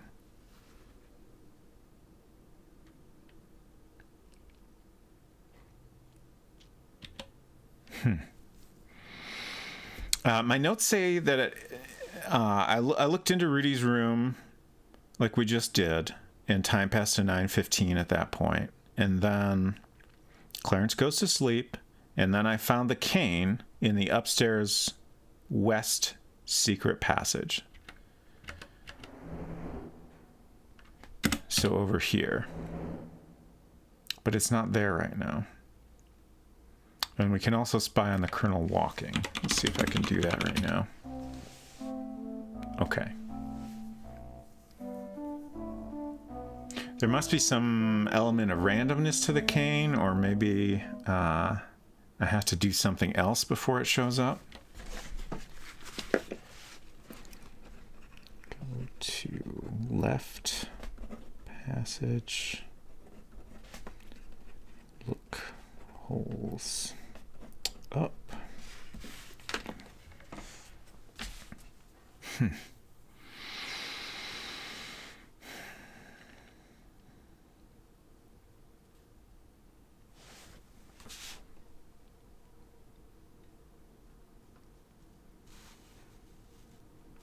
Oh, so this is also a point where I can go find Celia at her house and talk to everyone, or talk about everyone is the thing I had in my notes. I don't think that's important. It just apparently came out of my mouth for some reason. Getting the carrot is the important thing we need to do there. Found monocle. Oh. Found Wilbur in stable. So I think one thing that's going to be tricky here with a speed run is I think some bodies can be found in different places. I know that. I don't know what determines that exactly. Like, I don't know if it's completely random. I don't know if it's maybe dependent on the order you do things. But there might be some difficulty in finding exactly where bodies are. But since I'm here, I'll go out the front and go to the stable, and that's where I found Wilbur's body previously. I kind of think like each body you can find has a couple possible locations. I'm gonna check in here. Okay, nothing there. Like, I think Wilbur you can find in the stable or the church, I want to say. Oh, there's drunk Ethel. And here's Wilbur. Okay.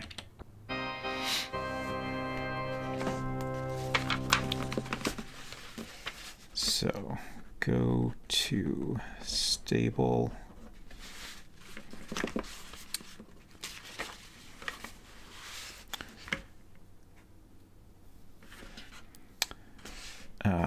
David Alexander says, I think that is true. Okay. And now we'll search body. You're not close. There we go. Okay. Died by a tremendous blow to the head. Search body. So now we have found Dr. Wilbur C. Fields murdered. And we got his monocle.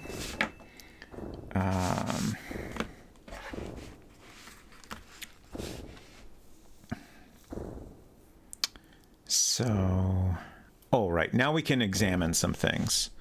Examine poker with monocle. Examine poker with monocle. Oh, there are traces of blood on it. We can examine the handkerchief.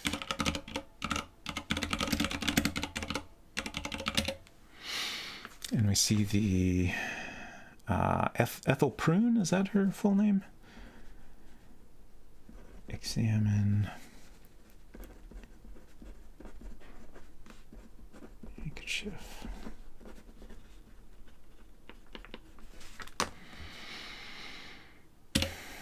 Okay, let's check our inventory. Monocle, oil can. Oh, that should also be enough to have used the monocle more than once. We've used it twice now, so We're good there. Poker, crowbar, crackers, valve handle, handkerchief. Okay, so I think that's everything we need to examine with the monocle right now. So we have items requiring close scrutiny. Fireplace poker. Handkerchief.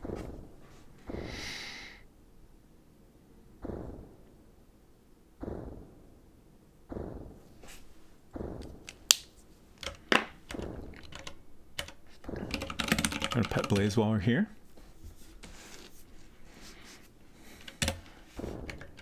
Always a good idea. And now I think it's a good time to go to Seeley's house. Actually, I wonder if I did that in, like, if I had gone to Seeley's house, then we could get the lantern right then. That probably makes more sense to do it the other way around.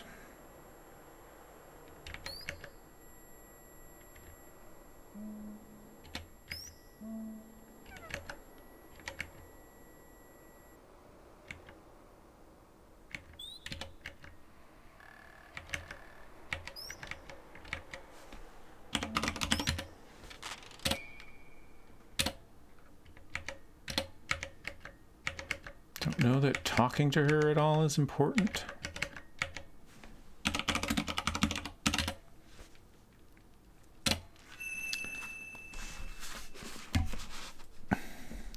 Go to Seeley's house. Knock. Take carrots. And then I'm just going to make a note. I want to do this before the stable.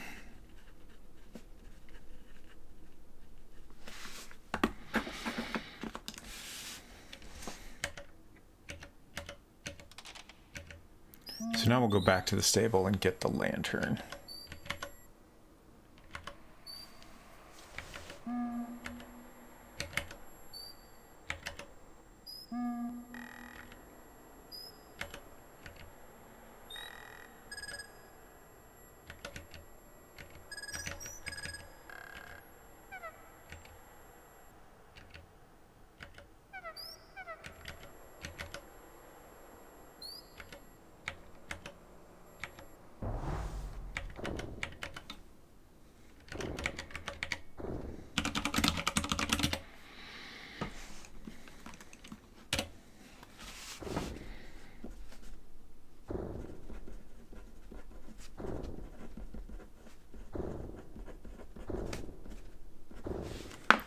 Open gates. Thank you for not killing me, Blaze. Take lantern.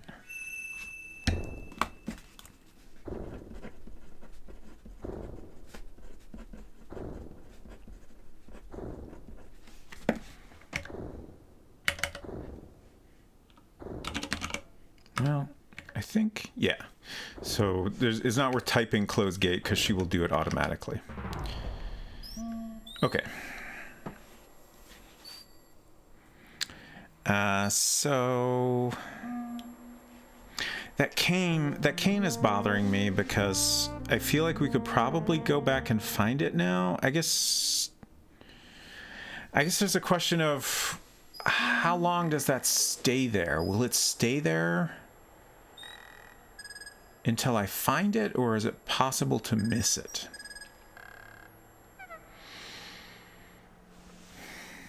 I guess we'll kind of find out. I won't go out of my way to go back up there. I am trying to get to the playhouse because I believe Lillian will be in there now. Yes.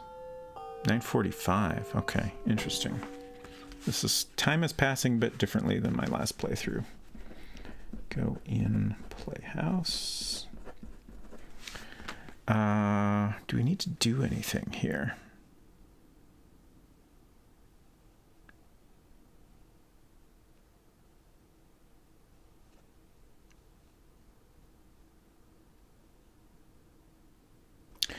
Oh, excuse me.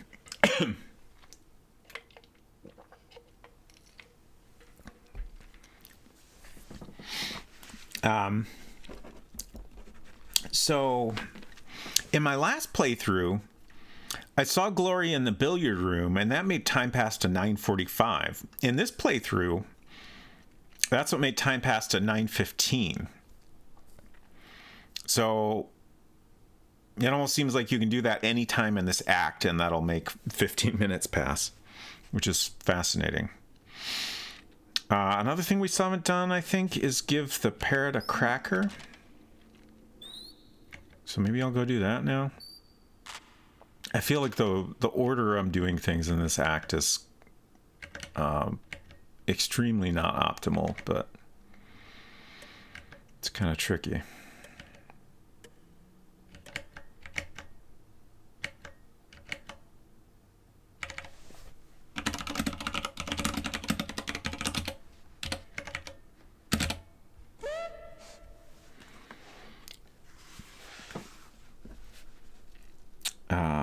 Go to parlor,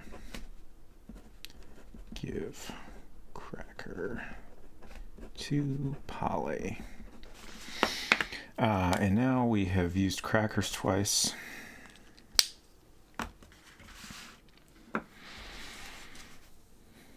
What's next? So I think at this point in time, the Colonel is in the attic and we can go get his key, which is also an opportunity to use the secret passage that goes into his room. And hopefully now the cane will be here.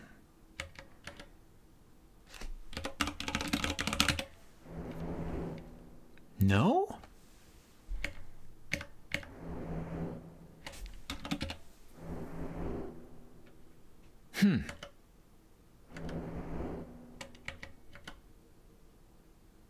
Okay, but he is gone.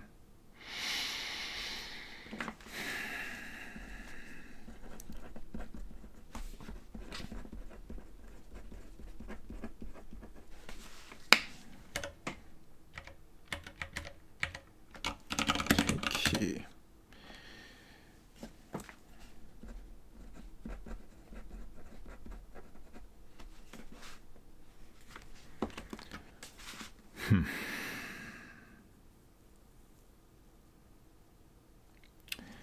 Okay, so at this point, we can, like, we should be able to leave and come back in this room until the elevator is on this floor, and then we can get into the attic.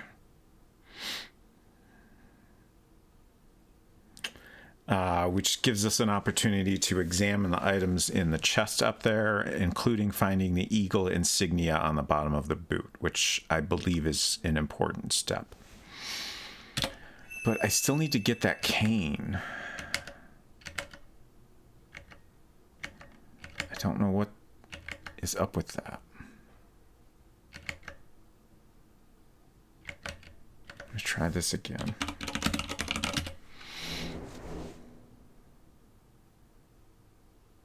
Oh, right. I need to go through here. I'm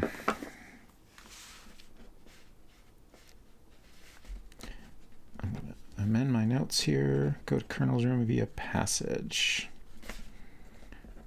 Open door up. Okay, and then that gets us the check mark for passage in the Colonel's room.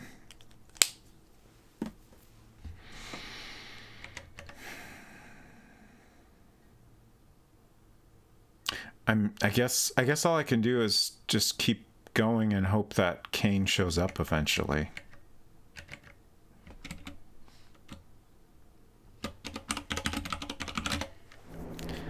I keep checking over here because I feel like I've seen it on this side. before, but I could be wrong.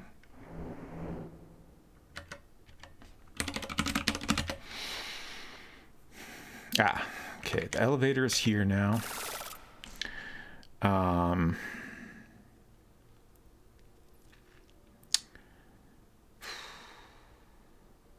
Use key in lever. Look lever.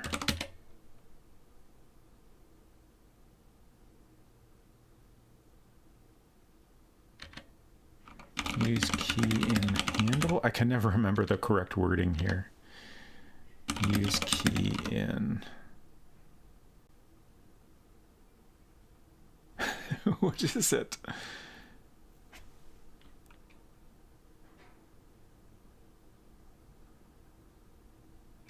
I tried lever. Insert key in lever? Okay. Very important to write down the exact wording for that one. Insert key in lever. We also need to wait for elevator.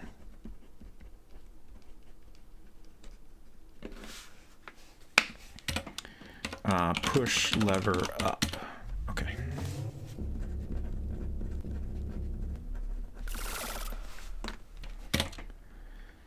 Hey, can't stop the kittens. Great to see you. Thanks for coming by. Welcome, y'all. I hope you are having a nice Sunday. If you're new here, I'm Robot Spacer. I'm just doing... what I'm doing here, I have my first anniversary as a Twitch affiliate is coming up, and I was going to do a stream, a longer than usual stream to commemorate that. And one of the ideas that was suggested for this stream was that I do a speed run of the Colonel's Bequest, this lovely older Sierra game. So what I'm doing today is practicing for that. It's not remotely a speed run. I'm just planning out the steps I need to take to get a maximum score, and then I will have notes that I can follow to try to get a decent time when I do the actual speed run. Welcome, Skycast.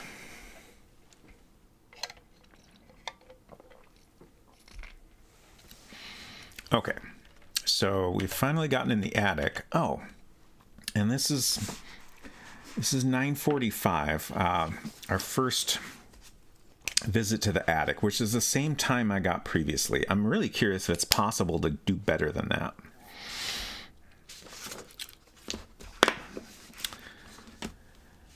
Okay, so we need to look in this chest. What were you up to today, kittens? Retro. Must be something good. In chest. So we got a lot of different items here. And we want to examine boots with monocle. Notice an insignia on the boot heels. Is that all we get? We don't get a close-up? Playing some Mega Man. Nice.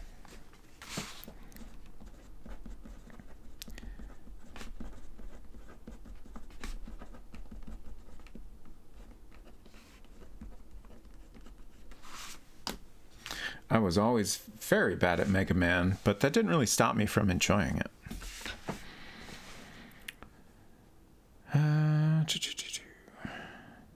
Just looking at notes here to figure out what to do next. Not sure which one he was playing. Okay.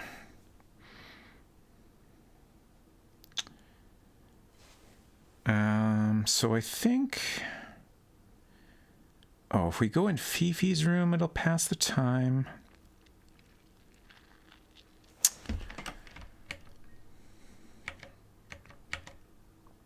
There's still, there's a cane I need to get in a secret passage, and it hasn't shown up there, which is vexing me. The first Mega Man X, probably still my favorite of the Mega Man X-Zero series. I see. Nice. Push lever down. Whoops.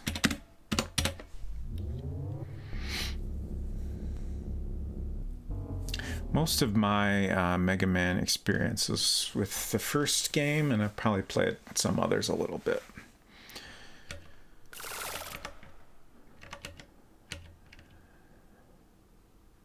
So I want to go in here again and see if we can find that cane. Still not here.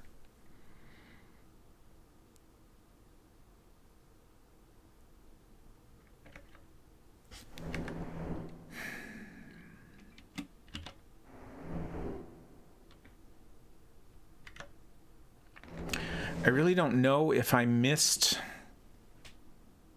the right time to find that, or if there's like something I need to do before that will appear.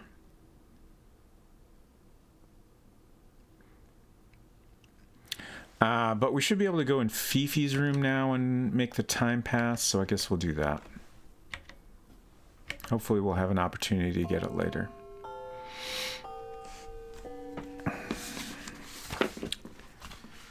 Okay, go to Fifi's room.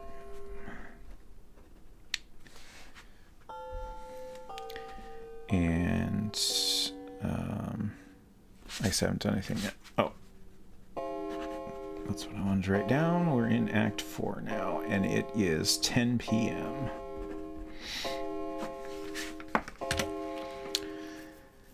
Okay, so Rudy is assaulting Fifi again. Generally being an asshole. Then Fifi takes a nap. Reasonable. Oh, the cognac has moved now. Okay. So this is important. Look, cognac.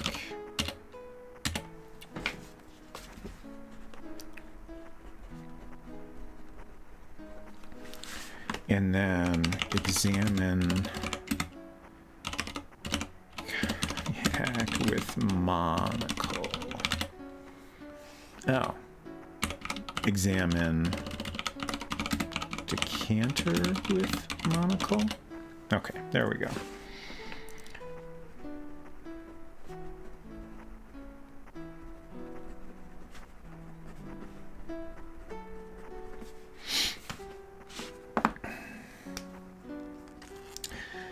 There's a good clicking sound with that keyboard. I'm glad you enjoy it. I'm very happy with it too. I put this together mostly because I loved the appearance of it, and I did my best to like choose switches and everything that would make a nice, pleasant sound. And I'm pretty happy with the results. It's almost exactly what I was going for.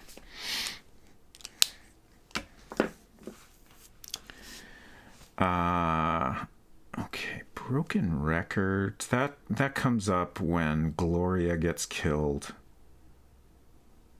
The glass we haven't found yet. Okay.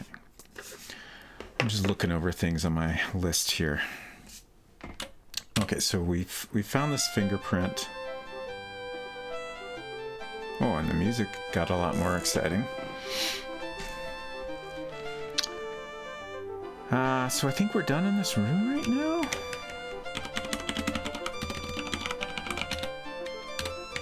I think that's important.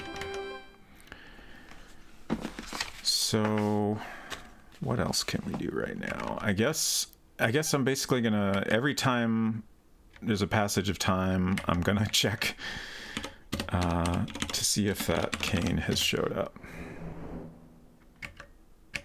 I really feel like I might have screwed up and missed it. Oh, we got the cigar at least. Go to upper right passage. Take cigar. Smell cigar? I'm not sure if that's important. Oh, that's unexpected. I typed smell cigar and it says you notice a faint aroma of perfume.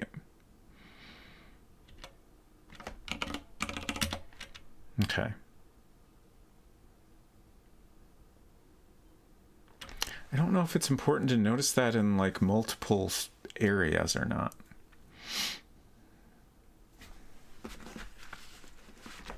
I guess I'm going to put smell in my notes just in case.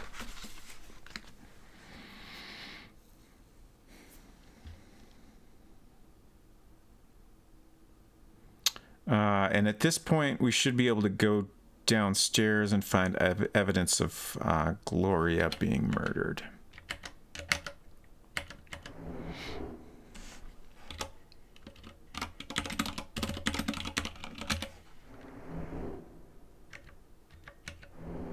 So we'll do that next.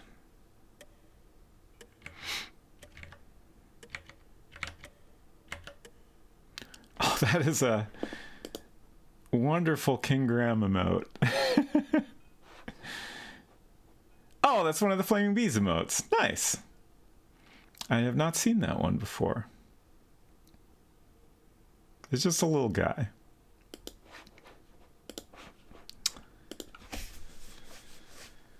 Okay.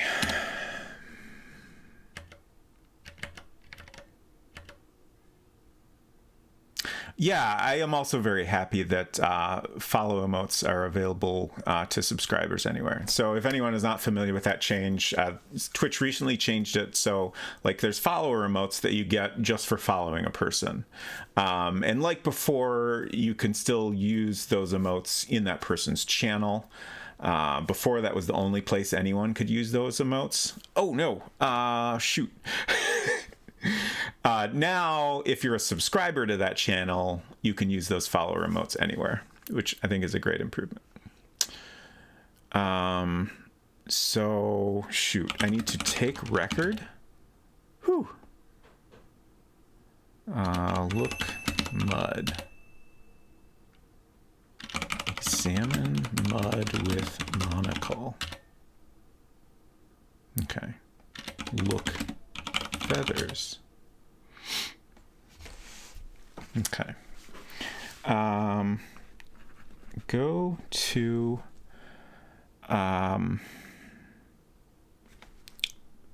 billiard room and take record is the most important thing. And I feel like looking at the feathers might be important. So I'm going to go ahead and write that down. Chief's is speedrunning cleaning the manor. Yeah, he sure is. So we can examine record with monocle. And that's important. Examine record.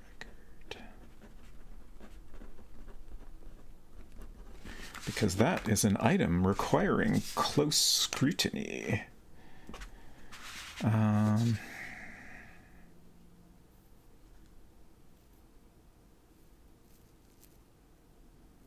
Just checking if there's anything else I can mark off the list here. Oh, so I believe we've now noticed that the cognac decanter has changed location. At least I hope so.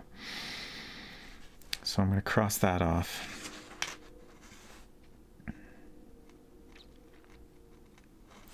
Oh, so I assume that when you see the Colonel get up and walk around, that's what the game considers a surprising secret for Colonel Dijon. So I'm marking that off as well.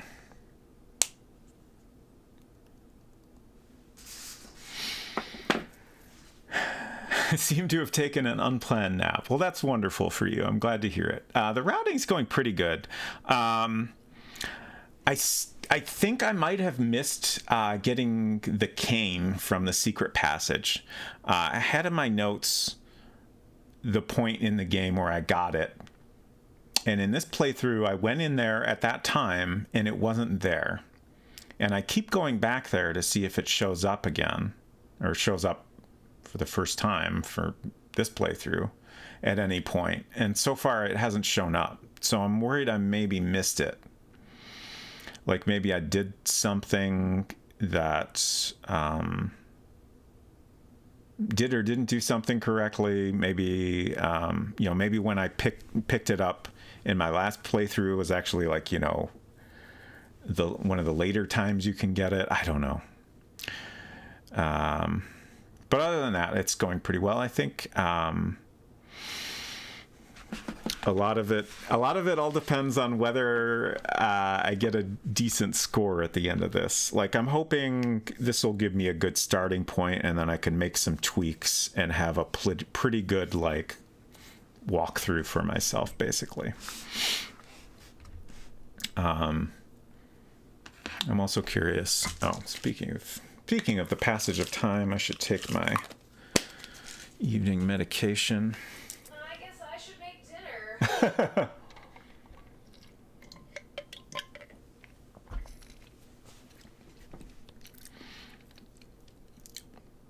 Unsecret Crush was going to start making dinner at 6 so we could eat at 7, so maybe I can go later than 7. I mean, maybe. We'll have to see. But yeah, I'm curious if I'll manage to get through a whole playthrough here. That's a great Cedric emote, also from the Flaming Bee. I'm quite fond of my own Cedric dabbing emote. But all Cedric emotes are wonderful. Also, Decaf Jedi's got a great one. Very, very good Cedric. Okay. Next step. We're in Act 4. Okay, so Gloria has died now. So one thing we need to do in the near future is figure out where her body is.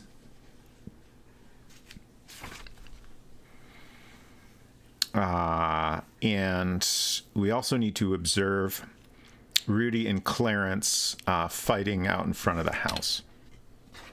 Oops.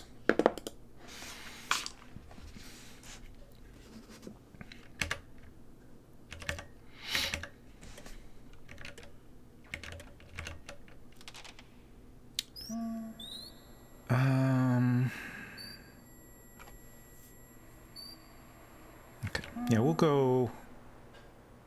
Okay, they're not fighting yet. So I'm pretty sure Gloria's body can be found in the well or the gazebo.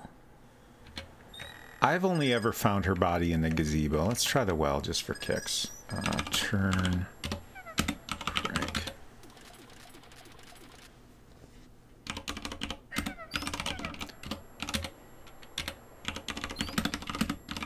I want that lovely bucket close up. Okay.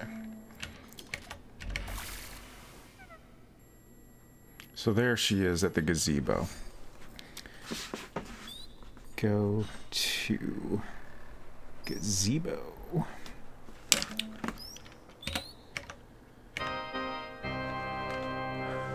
Rip Gloria.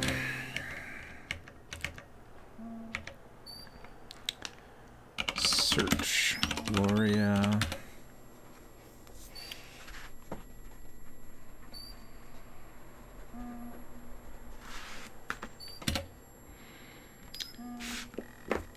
So finding her body is another item on our to-do list.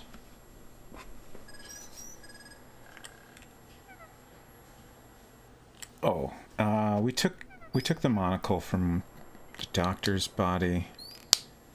I didn't ever check that off. Oh, we also took a food item from Seely's house.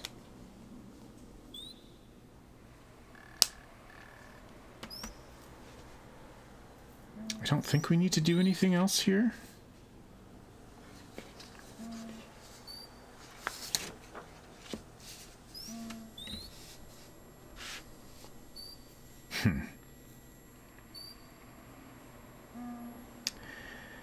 At some point, we need to overhear... Oh, did I miss that? Part of the problem with not paying close attention to conversations is I'm not entirely sure if I've gotten some of the conversations I need. At some point, you can hear a conversation about. I assume Dr. Fields is involved. I can't remember who the other person is, but it like gives you a hint that Gloria has had some medical procedure that she doesn't want people to know about. But overhearing that is one of the things you need for the Super Sleuth score, and I wonder if that might be a thing I missed also.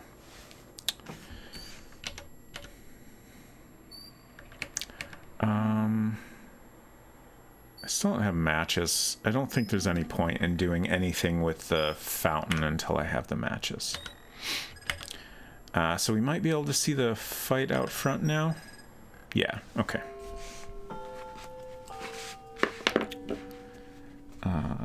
Go to front statue, and it's now 10:30.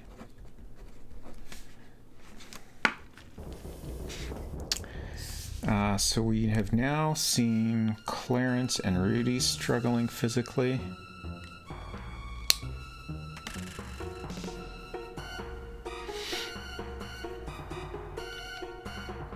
Very dramatic music.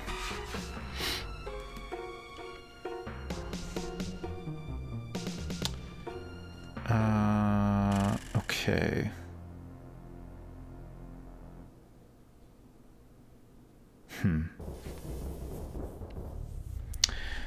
Interesting. So I have a note in my notebook that says that Seeley will tell us the cigar butt we found belongs to the Colonel.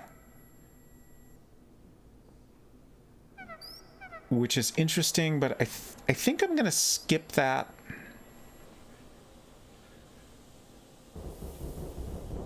To see what happens. Like, I feel like that maybe isn't necessary.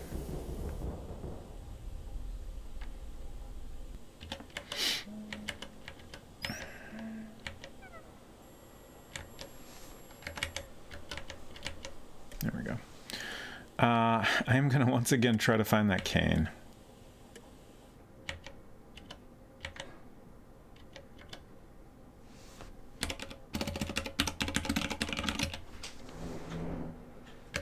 Still not there.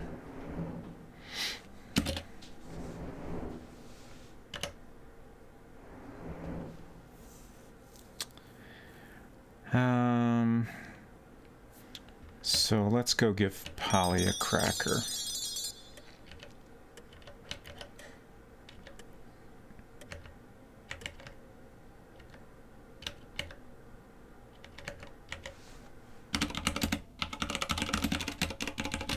Oops.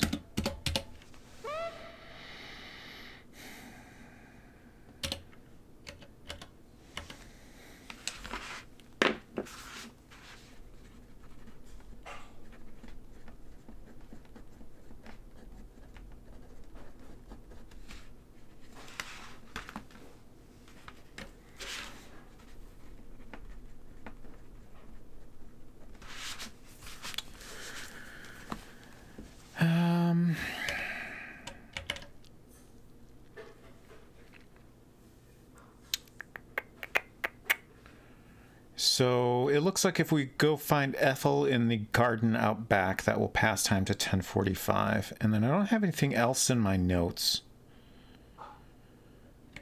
There's no matches here. I wonder when the matches appear. I'm pretty sure you can find them on the counter here.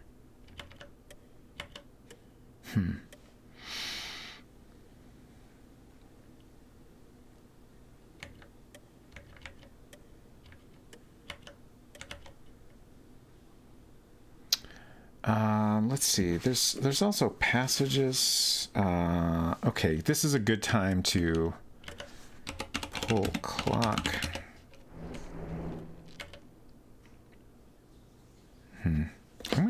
I haven't saved in a bit, and I'm worried I'm gonna get murdered here.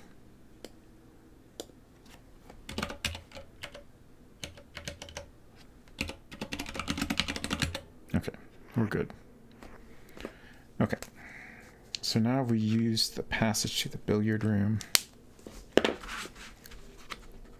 Go in left, downstairs, pass, open door, down.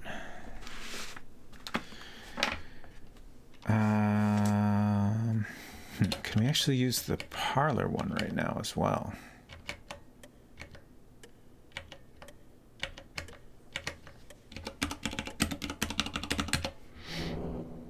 Oh! Oh! Interesting.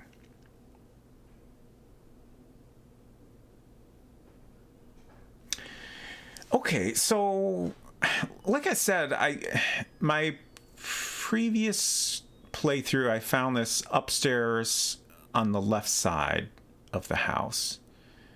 And I kept checking the right side upstairs because I thought it was maybe possible to find it there. But I guess it's also possible to find it downstairs. I wonder if it can show up in any of these passages, and it's just random which one it appears in.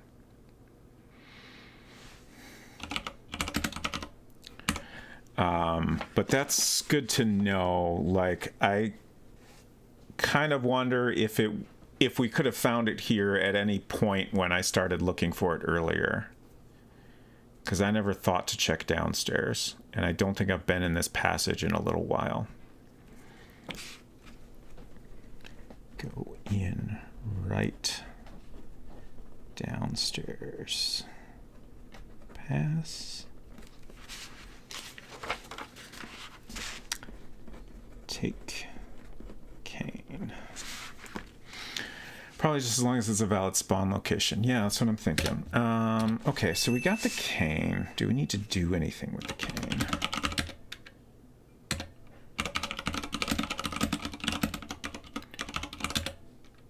Okay. We do need to use it, which is the most important reason to obtain it. Does obtaining it...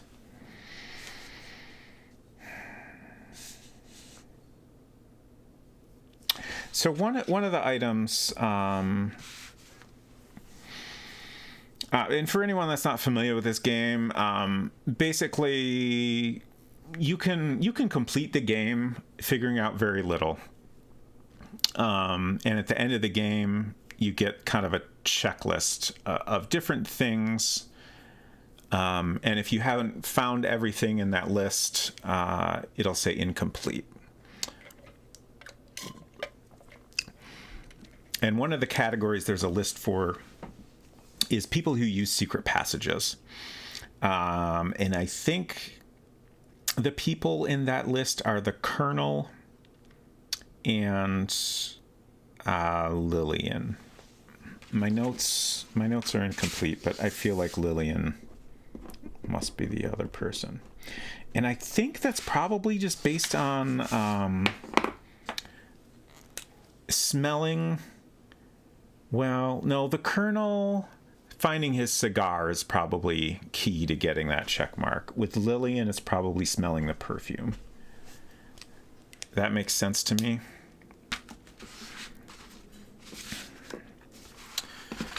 Okay. So, where am I here? Okay, so I think we want to go in the garden now. Oh, right. I came here to use this passage.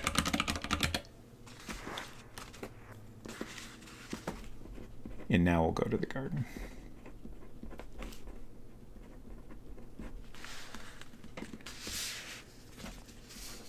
And we can cross off parlor secret passage from one of the other to-do lists.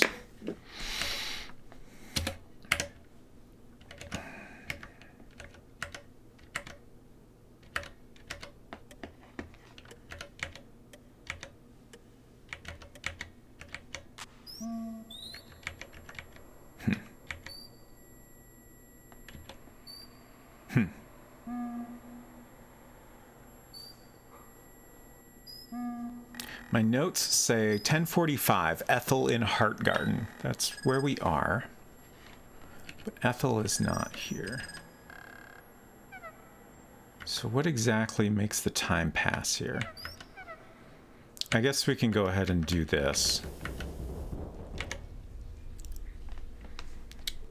Oil bell? Yeah.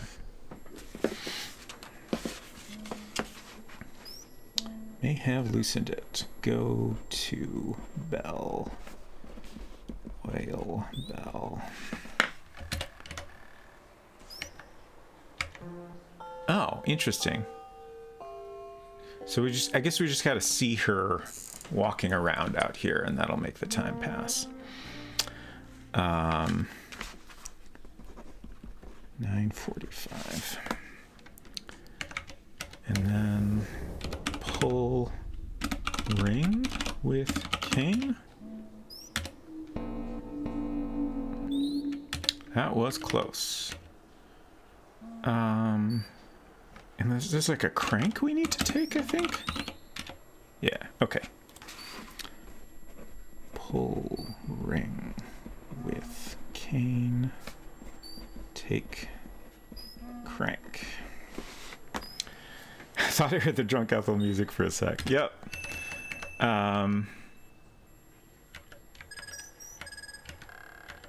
Where is she? We gotta enjoy some more drunk Ethel music. Oh, there she is.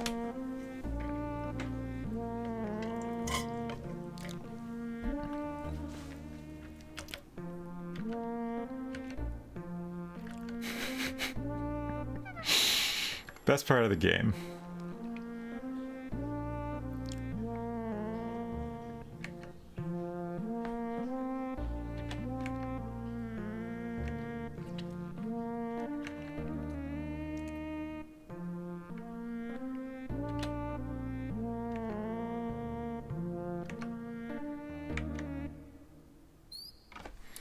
Okay.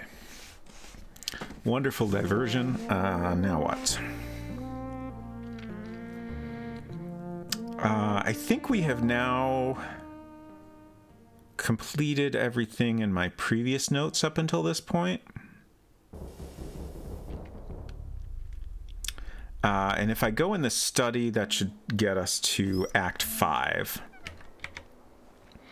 I think before we do that, I'm gonna poke around a little bit and see if the matches have popped up.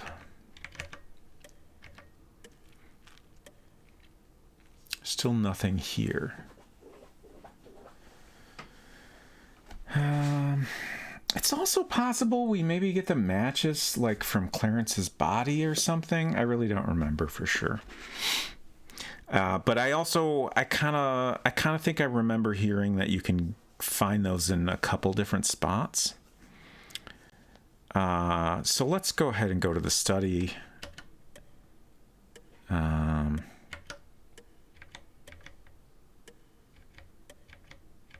So don't know if we want to go in there. Oh, right. Lillian is looking in the case.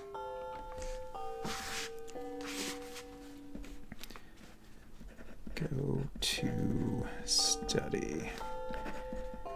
Act 5, and it is midnight.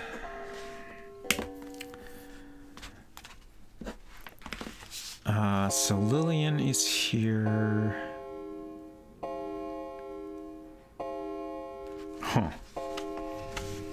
I have a note. Tell Henry about Fifi and Jeeves. I don't know that that's useful. Clarence in the parlor. We can give Polly another cracker now. Oops.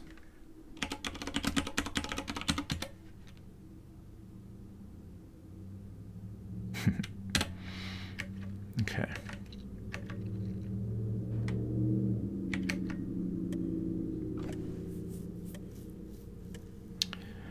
It's especially interesting that I have this note about telling Henry about Fifi and Jeeves because, like, that suggests I've seen them together or something at this point, but I don't think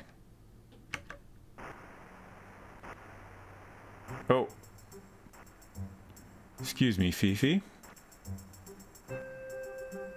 Okay, so this is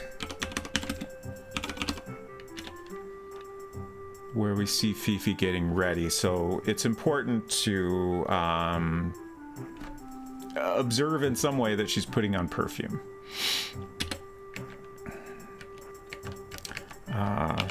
Smell perfume. Sniff, sniff.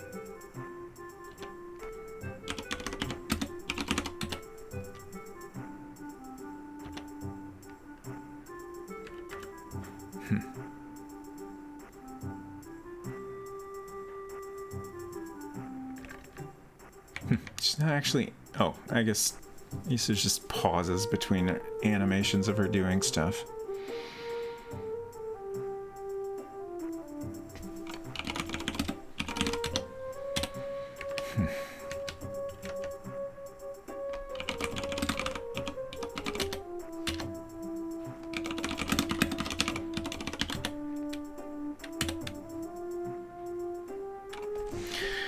Yeah, I don't know if that's going to get me the check mark or not. Go to Fifi's room. Look, Fifi. Smell perfume. And hopefully that's enough.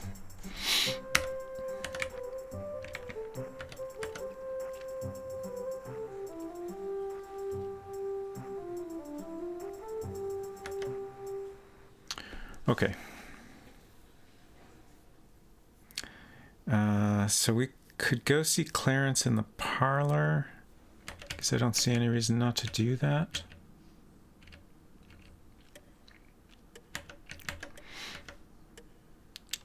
And then we can give Polly another cracker.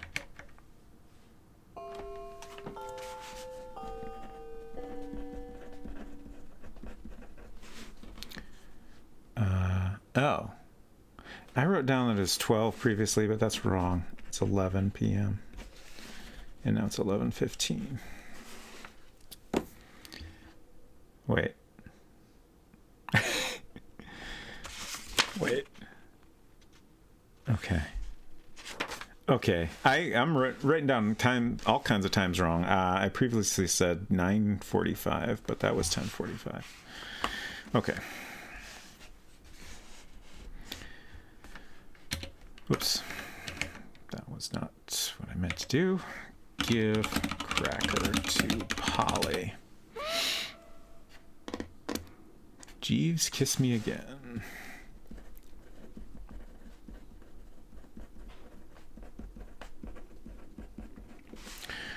So once Clarence leaves here, then we need to get his glass and examine that with the monocle.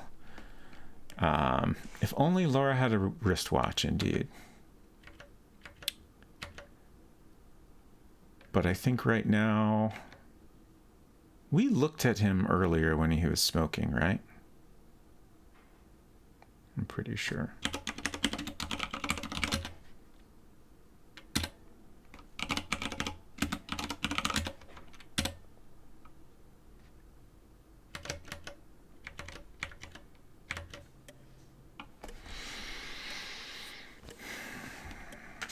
Okay.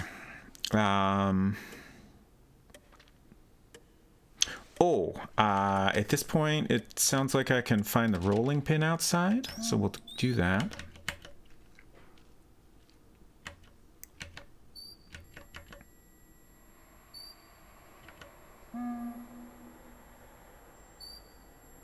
There it is. Go to southwest corner. Take rolling pin. Can we just do take pin? No. Take rolling pin. Examine rolling pin with monocle.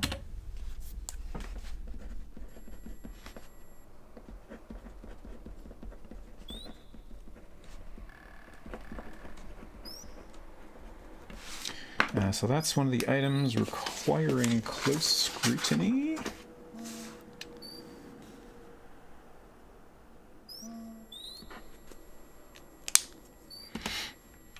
Traces of blood on it. Examine boot print.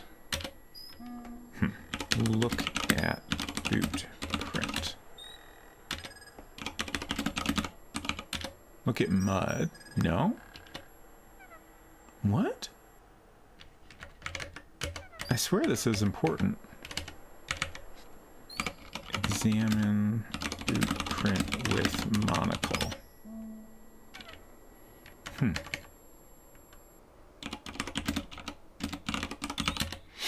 You see a footprint in the mud. Maybe footprint is what I need to use. Look at footprint. Examine footprint with monocle. There we go. Jeez. Okay. It's a tricky one.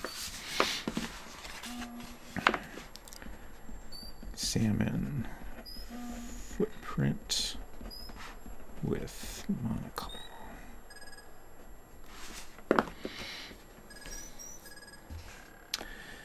By the way, I've only just put onions in the pot, so you've got plenty of time to continue if you want to. Okay, great.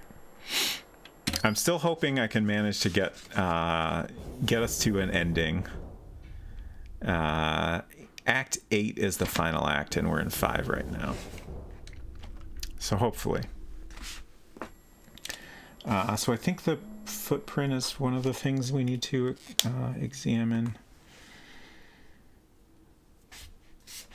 I haven't saved in a little bit. Let's do that just in case.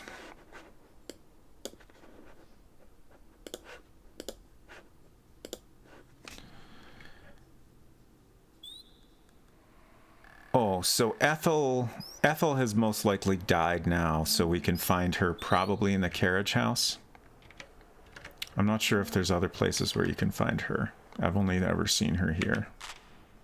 Yep. Rip drunk Ethel. We will miss her, and especially her music. Search Ethel. You're not close enough. You fearfully search Ethel's body and find that she was indeed killed by a terrible hit on the head, perhaps with a rolling pin. Whoa.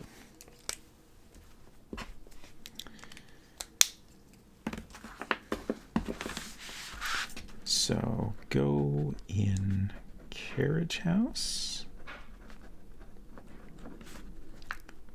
Search Ethel. Onions make me think about pierogies. Pierogies are delicious. I have not had one in some time.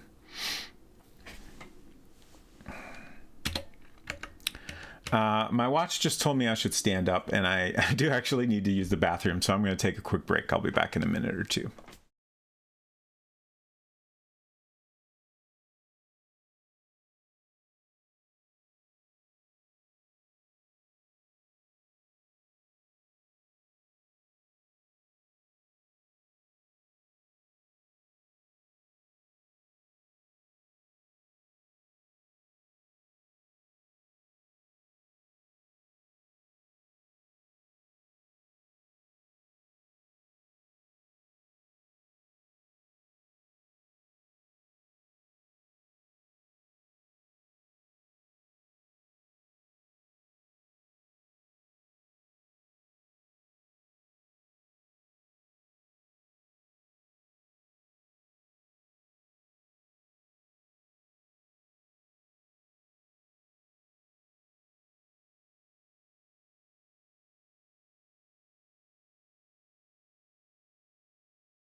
Okay, Culinary said, I thought about making fresh pierogi for the Xmas cooking stream, but that's a lot of work, lol. I might do it, though. Nice.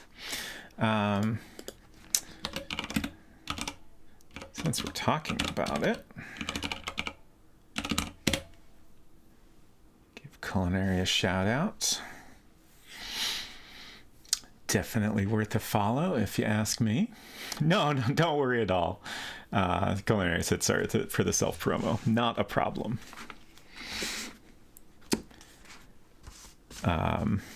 Like I would be annoyed if, like, you know, someone who's not a regular on this stream came in and, you know, started, you know, dropping hints that they're a streamer or something like that. But I don't mind at all. You know, if I'm giving you a shout out, feel free to mention your stream. Like, that's no big deal. Okay.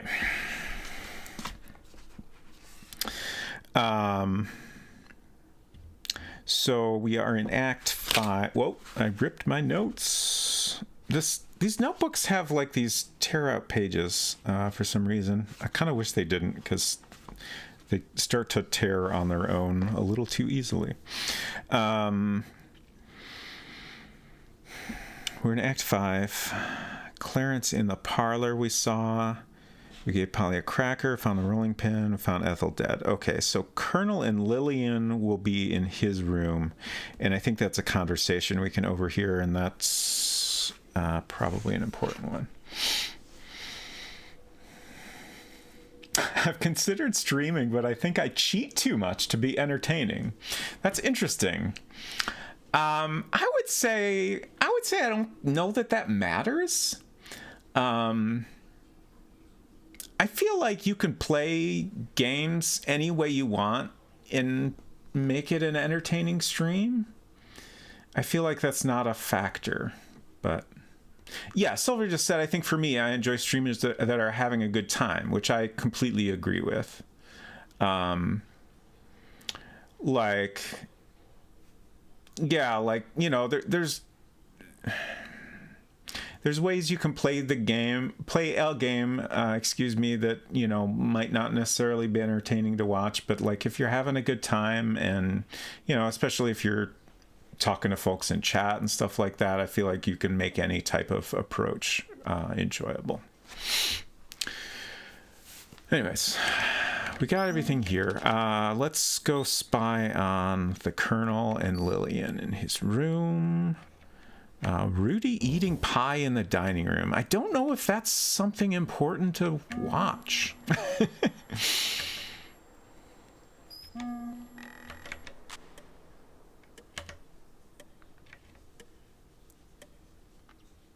I still don't... Before I go up there, I'm going to look in the parlor again. Okay, he's still there. So we probably need to make time pass before he disappears and we can examine his glass.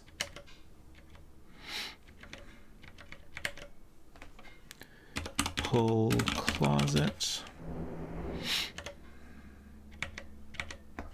Look holes. Okay, so here's this convo. Go to left. Upstairs passage. Look holes up.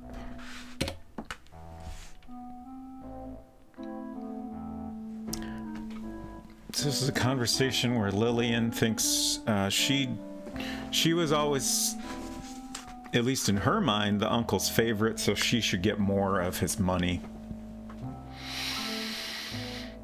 Hey, Afton, good to see you. Culinary says, people who enjoy pie, : Are you gonna share a list of all people that enjoy pie, or are we supposed to raise our hands? I enjoy pie. Oh, Rudy. I had already forgotten about Rudy eating pie. Oh, I see. You're suggesting this is a list at the end of the game. I get it now. Have to observe Rudy enjoying pie, so we have that knowledge. Okay. Let's see. So we've done all passages except the one in the hedge garden. So that's no longer a concern. We need to continue to find all the murdered people, search their bodies to get the items off them.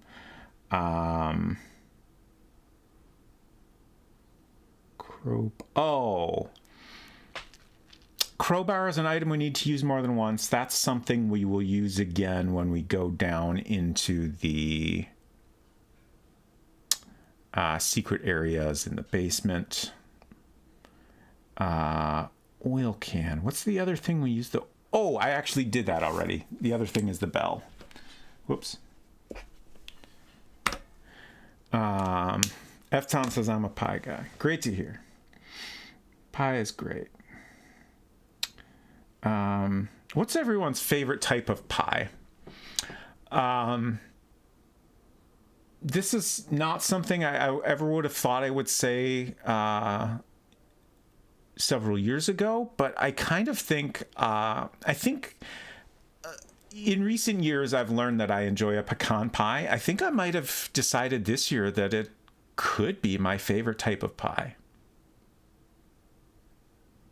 I might change my mind the next time I have a different type of really good pie, but right now I think it's pecan. Jabberwocky says, I guess I prefer savory pies. Culinary says pumpkin, also very good. 6-7 says pizza pie. I think that might be cheating a little bit. Jabberwocky says, I love a pizza pie. Silver says, I like a pecan pie so long as I take the pecans off the top. Give me the crust and filling only. That's fair, I suppose. I feel like the pecans are an important part. Jabberwocky says, I do like a chicken pot pie. That's another good one, yes. Unsecret Crush says, you and my mom would get along on that front. Indeed. Don't mind pecans, but something about the texture mixture on pecan pie doesn't do it for me. Fascinating. David Alexander says, sir, I would like to buy one of your custard pies. And then a Cedric dab. I understood that reference. Best pie for me is probably key lime pie. I am not sure I've ever had a key lime pie.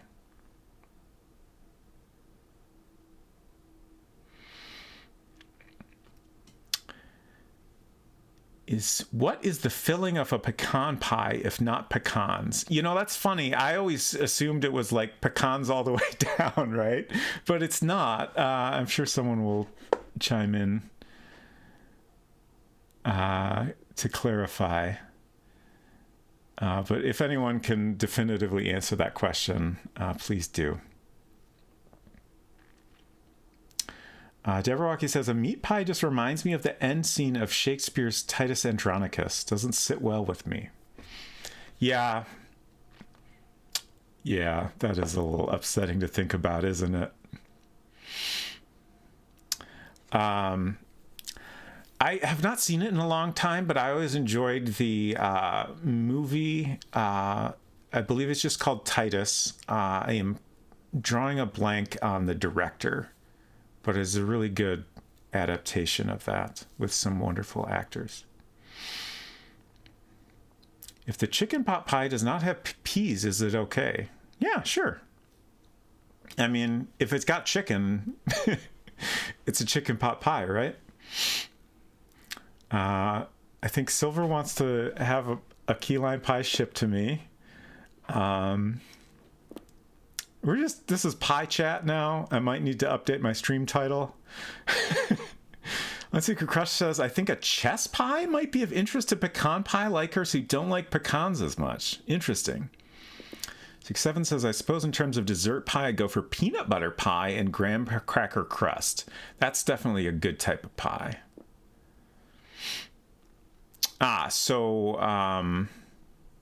Jabberwocky and Unsecret Crush both chimed in to say it's like sugar, corn syrup, and possibly egg mixture that's like in the filling of a pecan pie.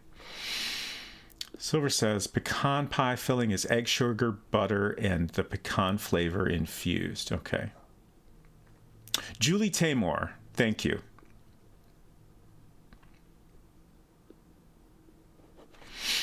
Yeah, that is... I don't watch movies, especially repeat watch movies these days as much as I used to. I used to like buy DVDs, frankly, far too many DVDs. And just like anytime I was working or anything, like sitting at a computer, I'd put a movie on. Sometimes I just, rewatch movies I've seen many times and enjoy them. And that was definitely one I watched many times. Silver says, set up a treat stream account and find a local pie place. I will have one sent to you. Oh, David Alexander says, sorry, I meant that as a statement. It is only okay if it does not have peas. Okay, I see now. Apparently a pecan pie without pecans is called sometimes transparent pie? That's very interesting. Oh yeah, that movie, Titus, is definitely somewhere in our house. Probably out in the garage at the moment. A lot of our movies got moved in the garage when our basement flooded, and they're still there. Yeah, I don't think I ever picked that up on Blu-ray. Now that I'm thinking about it again, I kind of want to. Got to be careful on looking for transparent pie because then you might end up with water pie, which is a real thing and a curse. That sounds very cursed. What are we doing? Pie talk. I'm moving on from pie talk and back to gaming, but y'all feel free to continue chatting about pie. That is not a problem. I still want to see if I can get to the end of this. So. Okay, we saw that convo. Speaking of pie talk, we're going to go observe Rudy eating pie, even though that's probably not important. Oh, God, no!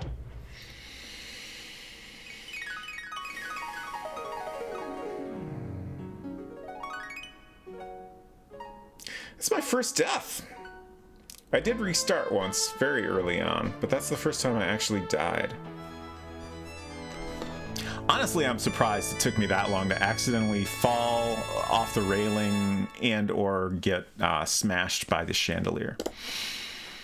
Okay, so my last save is Act 5 back here. Is this... Did I look...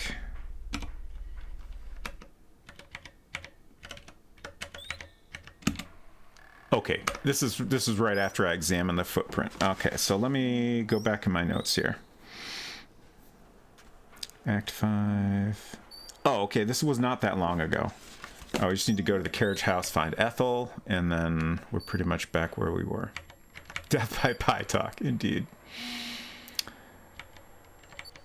Yes, I did. I disabled all the redemptions that would require me to do something.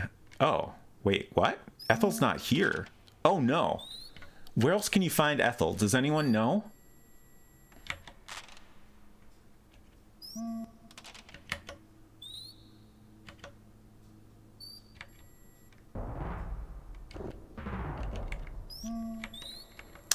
But yeah, I disabled all the redemptions that would require me to get distracted from stream because I wanted to focus on my speedrun routing and just do a casual stream.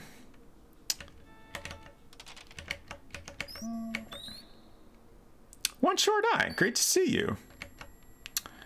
Big fan of your video about this game.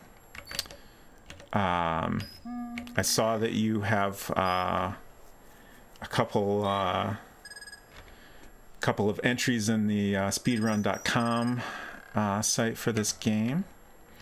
So I have an anniversary stream for my 1 year anniversary as a Twitch affiliate, and to celebrate that, one of the things I'm going to do is try to do a half decent speedrun of this game. I've only played it a couple times just this year, So right now I'm just kind of routing, trying to figure out my own route, just because that seemed like the fun way to start off. I don't know if I'll ever try to get like any sort of record for this game, but I thought it'd be fun to at least, see if I can get a super sleuth score in under an hour or something like that.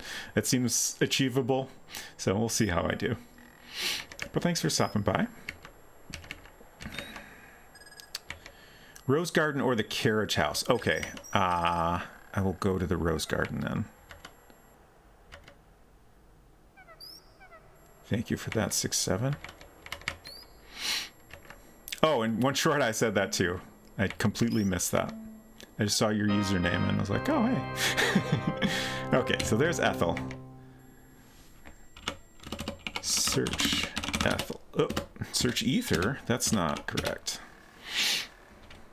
Yeah, I will definitely let you know if I have questions. Also, like if you think I might be missing something, or if you just want to share anything, feel free. I think you might see a message pop up occasionally that says I don't want hints, but for today's stream, hints are totally welcome. Okay. So search Ethel, and then we went to the left upstairs passageway and watched that convo with the Colonel and Lillian. And we'll try not to die in the process. If you check out Sleuthbox's article that I mentioned in the video, there's a lot of good stuff that's helpful. Okay, nice.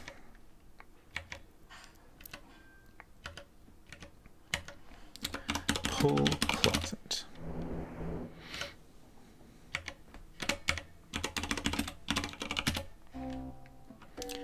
So there's that convo, and now we're caught up to when I accidentally died. Which, speaking of which,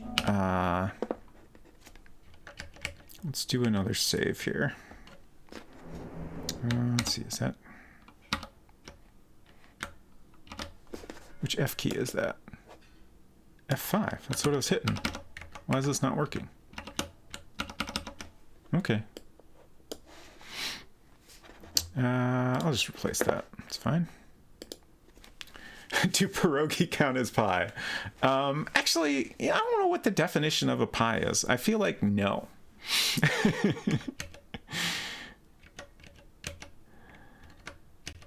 Oh God, I'm nervous about that railing now. Oh right, the thing I was on my way to do is observe Rudy eating a pie, which I feel like is probably not necessary, but we're gonna do it anyways since we've had pie chat going on here. Oh, we do need to do that to pass time. So this may actually be required. Go to dining room.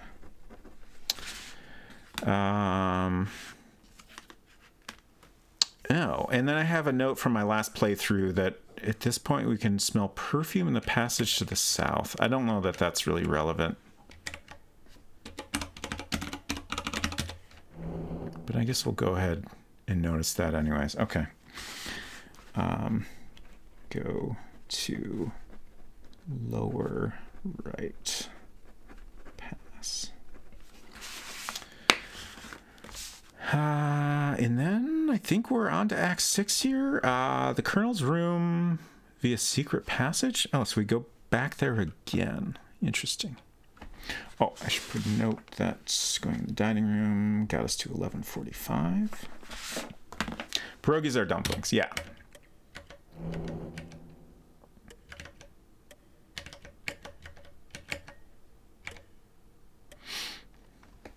Since you specifically asked for hints, here's a big one. For people found murdered, you get credit for finding the big pile in the basement. So the only bodies you have to find individually for Super Sleuth are Wilbur, Clarence, and Lillian, since they have items you need. That is a very big hint. Fascinating. Good to know. So kind of my plan here is, like I'm doing this playthrough to kind of figure out just any route. Like I'm not worrying too much about optimizing, and I think I'll look over my notes and try to find spots I can optimize a little bit. So definitely like I can cross off a bunch of, go find body things. So thank you for that. I don't know what I'm doing up here. I kind of accidentally went up here and just kept going. Okay, so the Colonel's passageway should get us to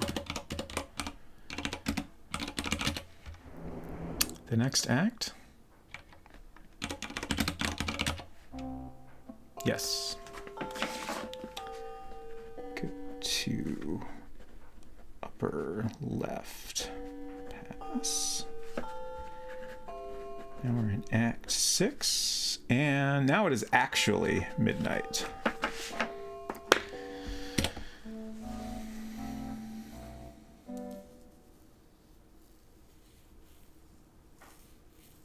Sure, I'll try to do it succinctly. Sorry, I'm confused what that's a response to.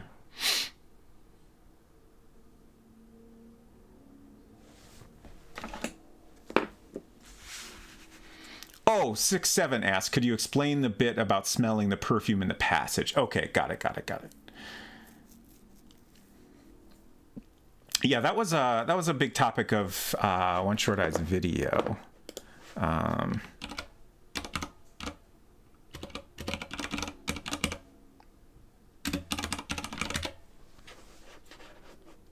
I'm looking up the link for that right now to share with everyone. Here we go.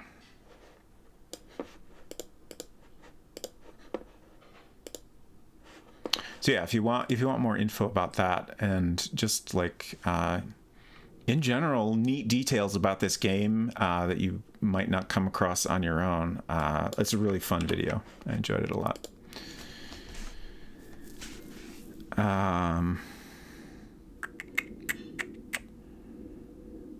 Okay, so so I have a note that in my last playthrough I went in the attic again and the boots were missing. I don't know if that's important to observe or not. One Short Eye says, the passageway is coded backwards when it comes to the perfume message. Type smell in passage before the perfume appears and the game says you smell perfume, which you don't. Right. Type it after you actually do and it says sniff, sniff. Right. We talked about that earlier. I was trying to confirm that I had taken the correct actions at the very beginning of the game to smell the perfume when Lillian is getting ready in the bathroom. We talked about that backwards situation in that context. But like I don't remember the exact details from the video, so I don't know if that's actually true in that scenario. Maybe we had it backwards all along.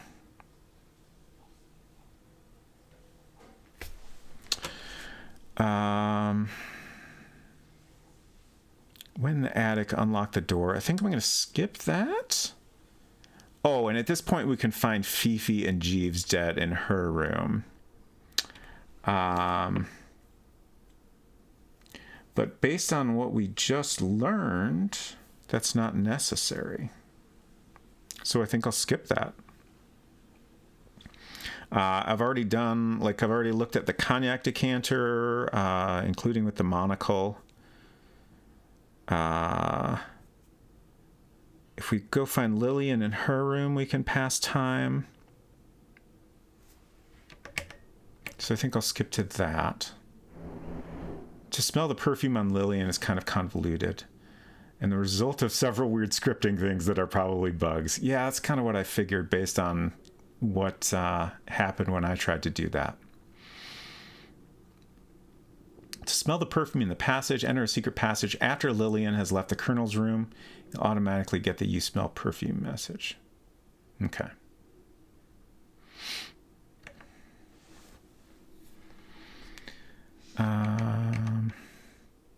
Okay, so now she's writing in her diary.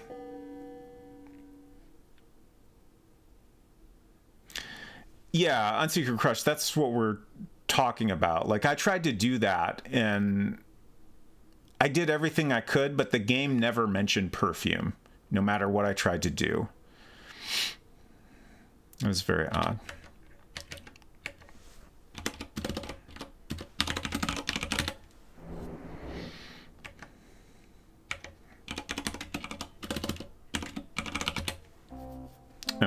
So here's Lillian writing in the diary.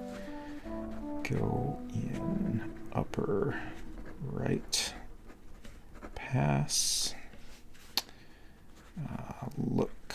Holes up. So now it's 12:15. And then 12:30, Clarence in his room, so we can just look down.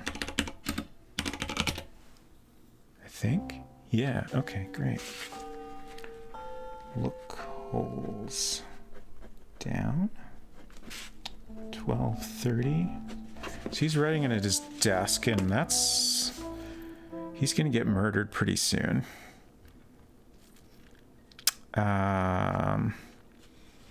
Okay, so my next note is Rudy and Beauregard outside the study will make time pass. Oh, and I haven't given Polly a cracker yet this chapter. Since you're here and offering all this good info, I'll go ahead and ask one short eye. I'm pretty sure I need to give Polly a cracker twice to get the object used more than once.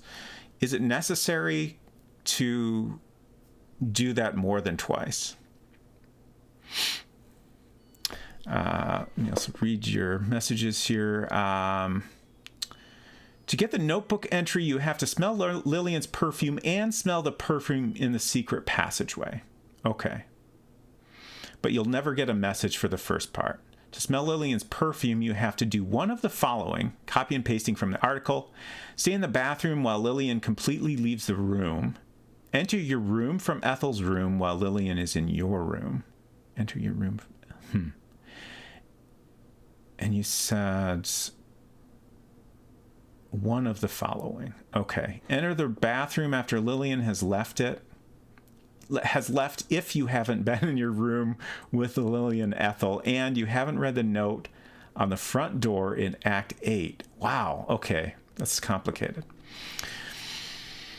So yes, you need to use the box of crackers twice, but the game doesn't care how you do it. The easiest way is to just eat 2 of the crackers yourself. That's great.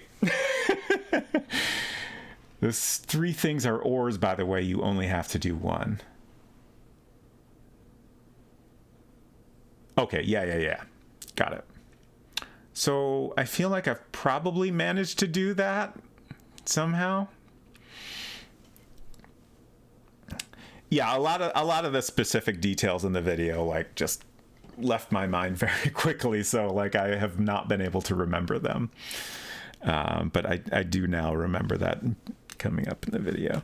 Okay, so I don't need to go see Polly. I think we just need to head down and pass the time by finding Beauregard and Rudy outside the study.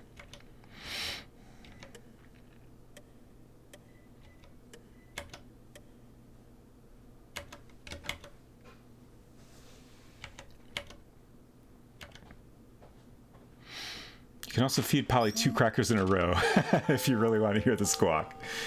Definitely worth it, in my opinion. It is a pretty good squawk. Okay. So now go outside, study, and it is 12:45. And then we can get to Act 7 by going to Seeley's house, it looks like, based on my previous notes. He's got a craving for a saltine. Oh yeah, I got myself a Coke last break. I hadn't even opened it.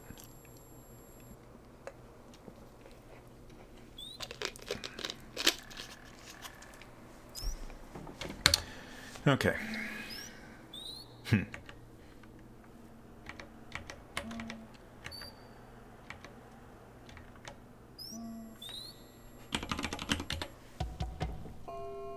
Okay, so we have to knock to pass the time here. Interesting. Go to Seeley's. Knock.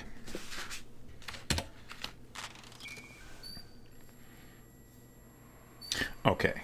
I was about to say maybe this is a more optimal time to come here and get the carrot, but she won't actually let us in at this point in the game because there's been too many murders. Reasonable. So we definitely don't want to wait until this late to do that. So we're in a new act. We're going to skip feeding Polly. At this point, Clarence is missing from his room, so we want to go up. Actually, I don't know that we necessarily need to observe that. We can maybe just go straight to looking for his body. I'm not sure if reading his notebook is important or not. That might be. Finding synonyms for the verbs are fun too. Instead of typing knock, you can type rap. Oh, interesting. 2 whole keystrokes saved. Nice. Oh, the glass. Almost forgot. Examine glass with monocle. Come to the waiting Hello, phase to unsecret simmer crush. portion of making dinner. Nice. So go to parlor. Examine glass with monocle. So we can cross that off the list here. We're doing pretty good, I think. Let's pause for a moment. Pause to reflect. Yeah. And look over. So I'm going to tentatively mark off that we've gotten the acknowledgement of Fifi having a telltale scent. I honestly don't know if that's correct. Oh.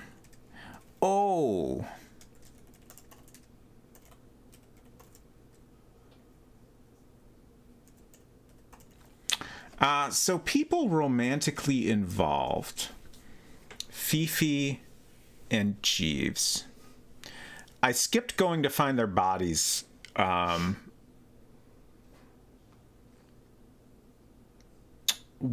But the question is, did I ever hear a conversation about them being involved? I assume if I went to see their bodies, that would get me that check mark. But I would assume that overhearing... Like, I feel like there's some scenarios where you can find them in the same room and they're, like, doing a little smooch or something. I feel like there might be... I can't remember if there's ever any conversations about them. But I'm worried I might have missed all of that. So I should maybe go see if their bodies are still there. The bodies would get a yes. You can also ask a few people about them or find them in the dining room when they kiss. Okay, thank you. Yeah, I have not... I don't think I've honestly talked to anyone because it seemed like, for the most part, that's not really necessary. So I will go look at their bodies real quick if I assume they're still there. I hope so. I still don't know if I missed the Gloria's medical history thing. Objects change location we're still missing some of. We haven't been in the basement yet.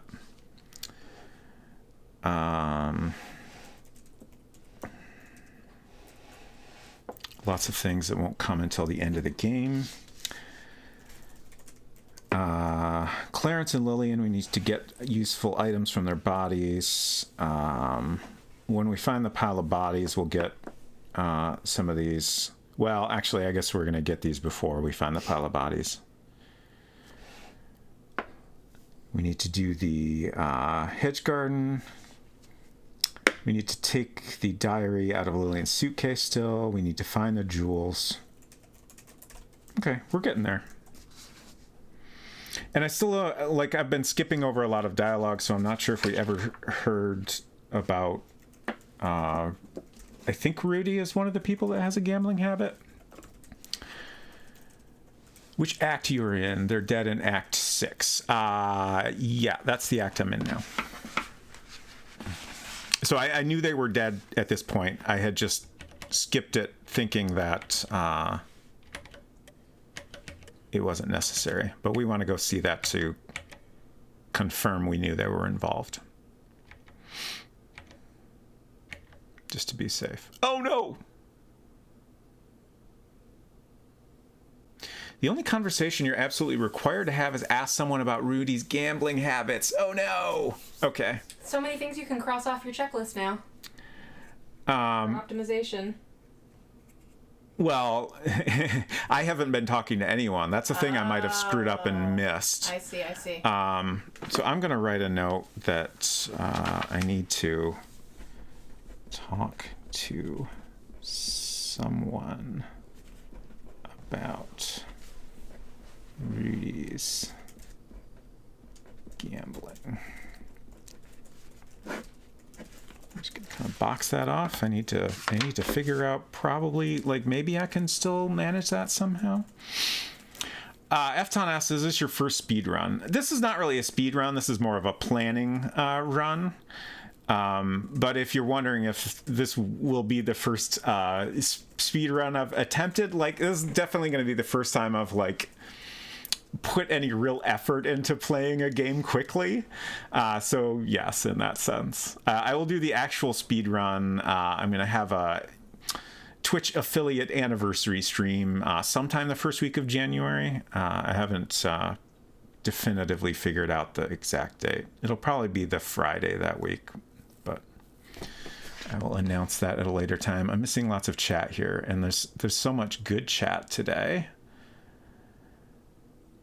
Lots of curry chat. The other gambling habits you can discover by spying on conversations. Yeah, I got a conversation between the doctor and Clarence about gambling. So I think we're good on the rest of those. The easiest for Rudy is asking Ethel about him right at the beginning of the game. Okay. I'll add that to my notes. Ethel at beginning.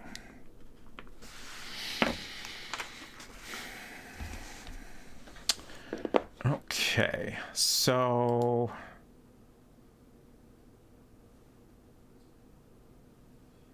they're gone. Yeah, we messed that up. Oh well. What's next? Oh, Clarence.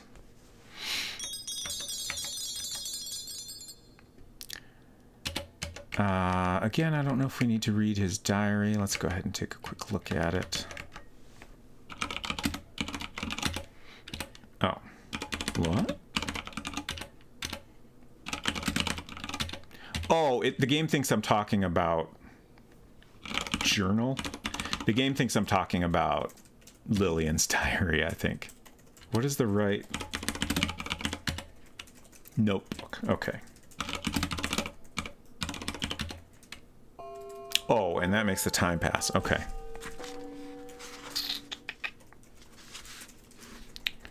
Go to Rudy's room. Today's date. Clarence is wondering what's going on.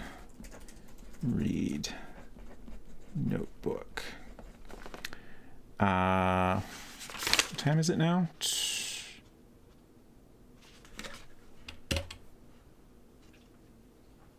Wait, is this a new act? I haven't been paying attention. I'm confused by my notes.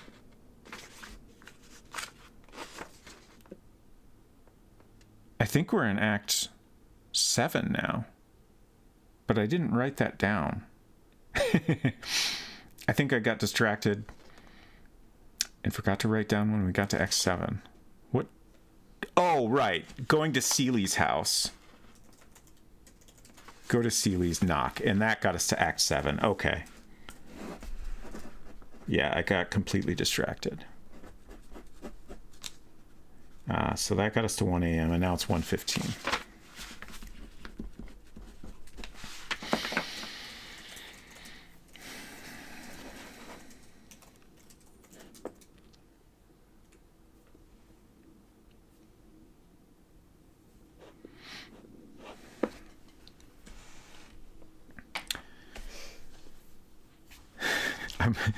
I keep getting distracted by food chat. No, like it's fine. Feel free to continue chatting about curry and stuff. That's totally fine. I'm distracted in 3 different directions. I'm sort of trying to pay attention to you. I'm also engaging in curry chat. I'm also trying to catch up on my Twitter timeline. I'm a few hours behind because I was playing Werewolf. Because a Hive notification... This is an insane sentence to say. A Hive notification possibly spoiled the ending of today's dumb Twitter saga. Oh, okay. And what is that ending? Because I'm definitely behind on that. I can tell you what the Hive notification said. I haven't scrolled through to the part of Twitter where I understand the context of it. Okay.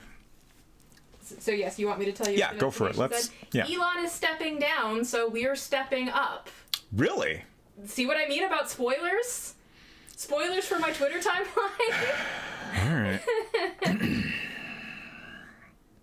I'm still in the part 4 or 5 hours ago what a mess, where y'all. everyone was roasting the absolutely stupid decision to ban linking to other platforms. David Alexander says, what's Hive? Culinary says, what's Twitter? Hive is like it's kind of a cross of like Instagram and Twitter. Like it's an alternative social network. I'm not sure Hive's gonna make it, or if it does, I'm not sure I'm gonna be part of its making it. It's just nobody I know is actually using it yet. Right. And honestly, the fucking notifications they've been sending today are very petty. And I'm not liking that vibe. Right. Yeah, I don't have a great feeling about Hive. Honestly, like I've been spending a lot more time on Mastodon lately. I really like the idea of like an open social media network. It's not easy to set up a Mastodon server, but ultimately anyone can do it. There's more and more like services that'll, you just click a button and it'll set everything up for you.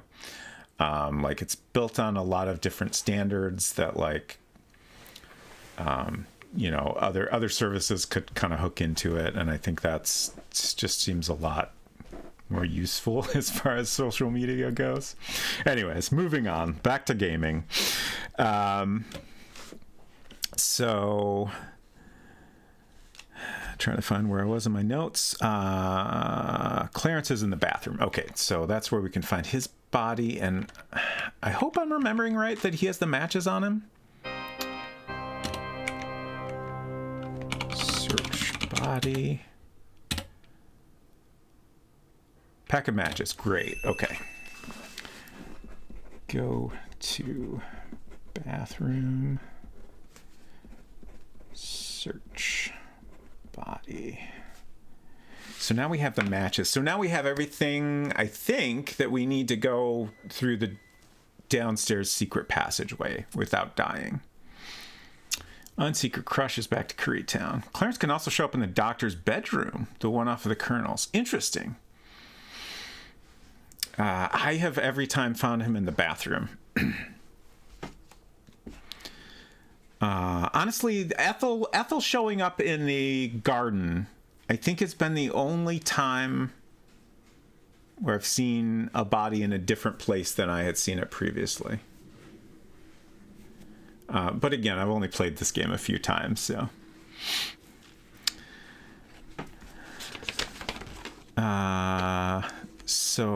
Oh, right. Bottle in the wastebasket. Look. Wastebasket. See a wastepaper basket near the sink. Oh, do we have to do look in? Small empty bottle has been thrown in. Take bottle. I'm gonna skip look in wastebasket on my notes and assume that if we come over here and just take bottle, that'll work. So now we read the label and there's some fine print. Examine bottle with monocle. In fact, I wonder if we could just go straight to that. And we see a label that it can be fatal if taken in too large of a dose. Examine bottle with monocle.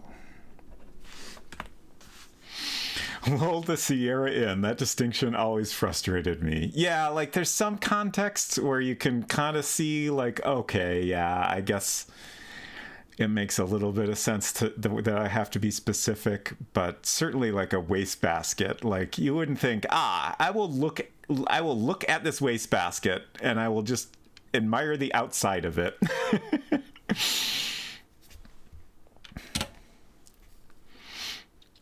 Jabberwocky says, I'm still just astounded with the graphics. The colors with these window lightings are superb. Yeah, like,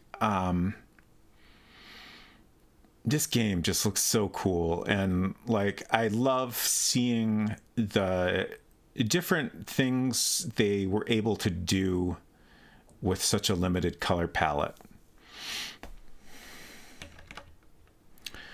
Okay, so that's another thing on our items requiring close scrutiny.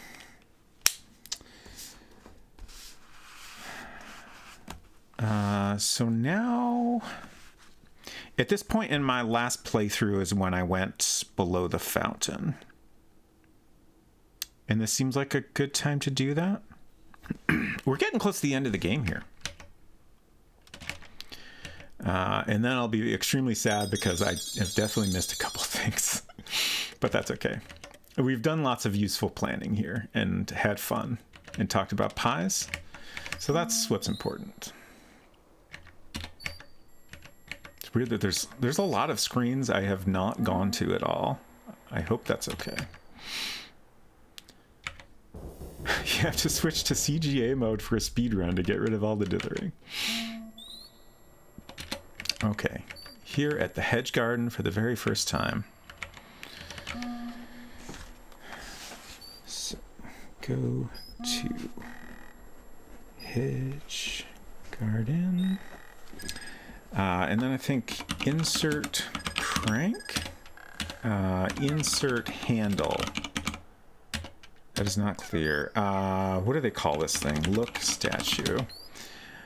Shaft. Okay, insert handle in shaft. Whoops. Typo? There we go. Okay. Insert handle in shaft. Okay, turn handle. Fountain comes to life. And now we want to turn statue?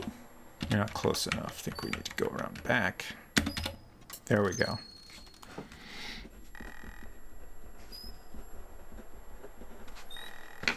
I haven't saved in a little bit. This is probably a good time to do that.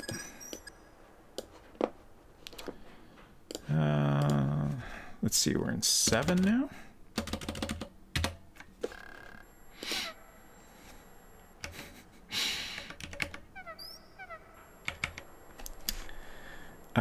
So light lantern. Okay, that worked. The lantern is now lit.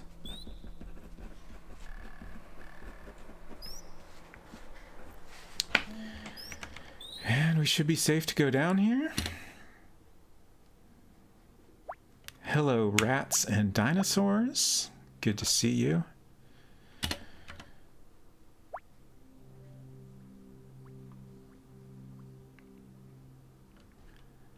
So now we're in the bricked off part of the basement here.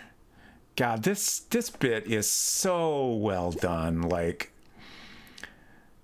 creepy as hell, like slowly revealing this pile of bodies as the light gets closer to it.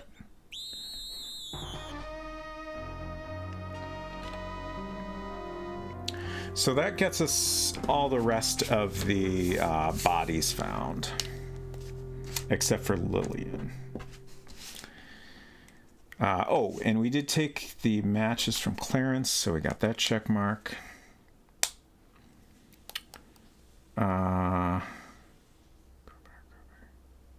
Crowbar. We used the crowbar on the floorboards. What's the other use of the crowbar? Did we already do that?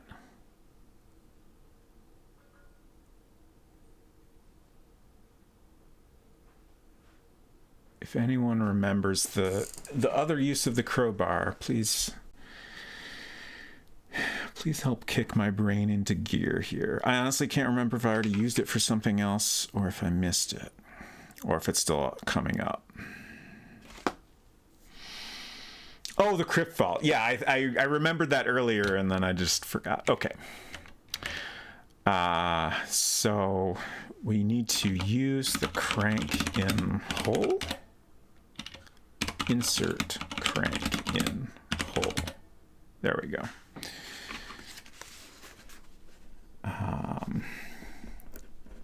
Insert crank in hole. I should add that we should observe bodies. Turn crank.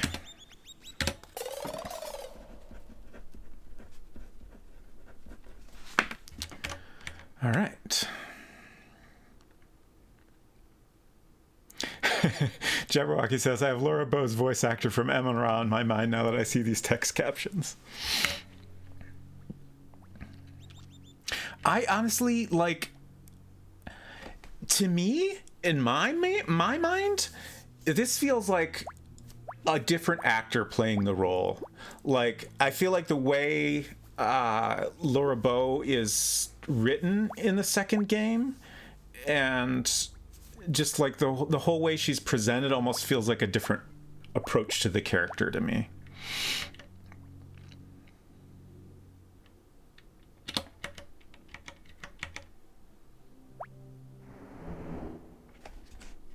Who would you cast? Great question. I have no idea. I would have to think for a very long time about that. But also, somebody make it happen. That would be great to have a Laura Bowe movie. So I know we need to open the one that says Ruby. I don't think there's any reason to open the others. Use crowbar on crypt. Open crypt with crowbar. What do I need to do here? Open tomb with crowbar?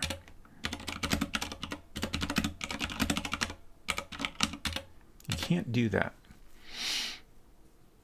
Whoever played the nurse in Knives Out would be my pick. Very interesting choice. Don't need to open the others. Okay, thank you. The heck is the wording here? Use crowbar? Did I try that on? Yeah. Pry tune with crowbar. It's not understood. Where is your notepad? Like my physical notepad? It's right here. I actually have two notepads at the moment.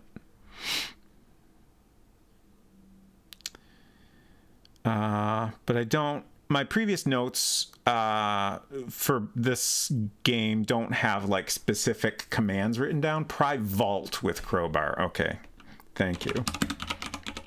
And I can't remember what I typed. That did it. Great. Shouldn't Laura be in jail for this? Well, at the end of the game, the colonel says it's fine. So take pouch. Okay. Pry vault with crowbar. Take pouch.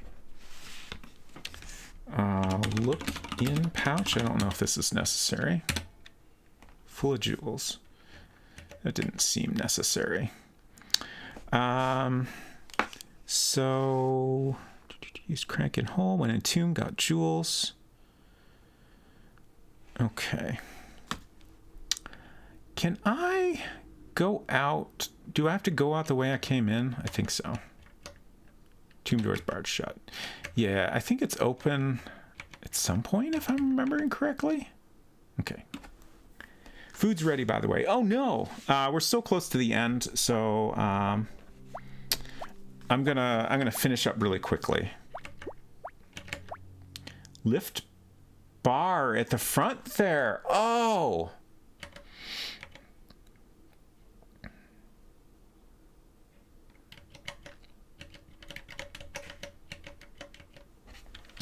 I didn't even think of that. Grab the bar holding the door shut and carefully raise it. Now the door is free. Nice. This is an old family graveyard behind the chapel. Right, this is the first time I've been here. Goodbye, lantern. Your chat has indeed scrolled past. When Jabberwocky was asking where's your notes, it's because the notes cam went bad briefly. Oh. But by the time you were looking, it was back again. But then you missed me saying that. Okay. Okay. Yeah, that's the first time that's happened. I changed some things around a little. I think there's something going on with the app. Because I have everything. Well, I guess another possibility is maybe my cable has some problem. Very, very frustrating, frankly. Silver said I must feed the doggies, so looking for a bit. Sounds good. Thanks for hanging out. And have a good rest of your evening if I don't see you back again. Like I said, I'm probably going to finish up pretty quick here. Jabberwocky's got to go. Sounds good. Again, thanks for hanging out and have a great night. So we're out of here. I'm going to cross off leave and write lift bar. We just saw Rudy go by.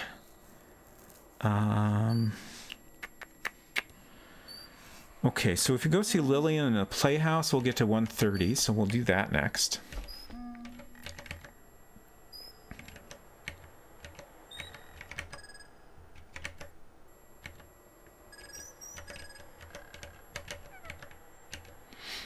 Oh, that was on the screen, and I just thought I was going somewhere else, I guess.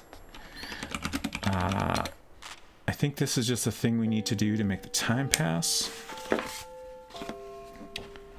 Go to... How much time would you estimate until you actually get to the end? That was 1:30. Like, this from here is all I have left. Okay. So, like, I don't know, maybe 15 minutes, okay. I think. I can't imagine it will take me longer than that. I was just deciding if I was going to eat without you. Okay. But I think it can wait for 15 minutes. Okay, so Lillian in Playhouse. Derringer is missing. Okay. Oh, yeah. Shoot. There's so many things to keep track of.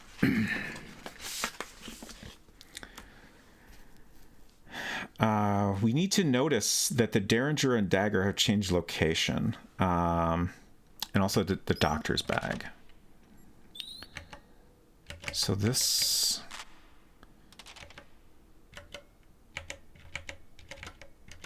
should be a okay time to do that, hopefully.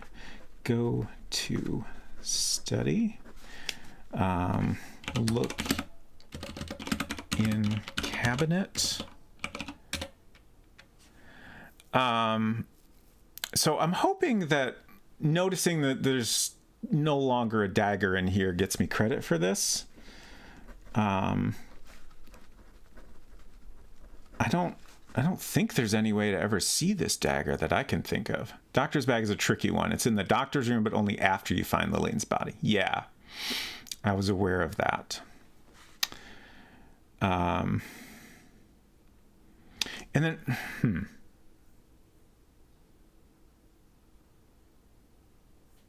Wait, in the doctor's room? It moves somewhere else. I've seen it in the doctor's room very early in the game. Look in cabinets, and then look at the case. I guess I probably don't need to do this since I will actually find the gun, but I'm going to do it anyway.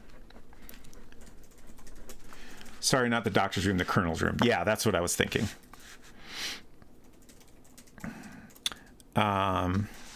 So Derringer's missing. The next thing that will pass the time is Rudy in Lillian's room looking for something. And then I have a note that I went in the attic and noticed the clothes were back in the trunk. I've been skipping a lot of observing things in the attic, just hoping that's not necessary. So I will continue doing that. So I think we'll go to Lillian's room, find Rudy there. That'll get us to 145. And then we'll go to the church, and that'll get us to the final act.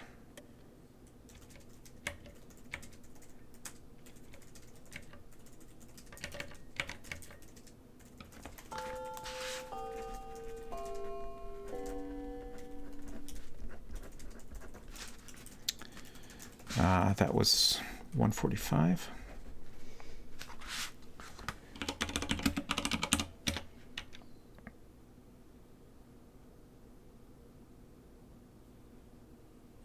You know, it just occurred to me,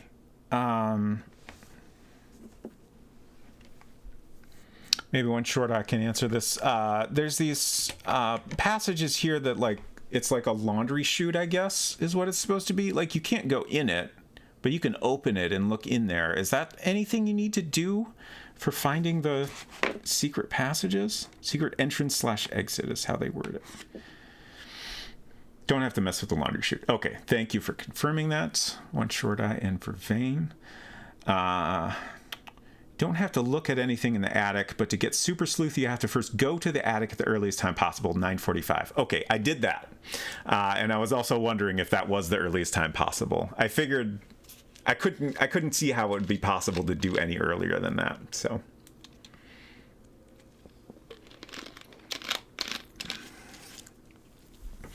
Okay. So next is church.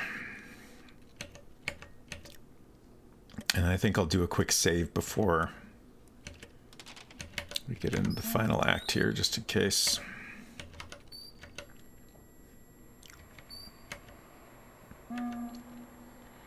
Like, if I understand correctly, I feel like we need to go look at that doctor's bag very quickly and then get up to the attic, or we'll miss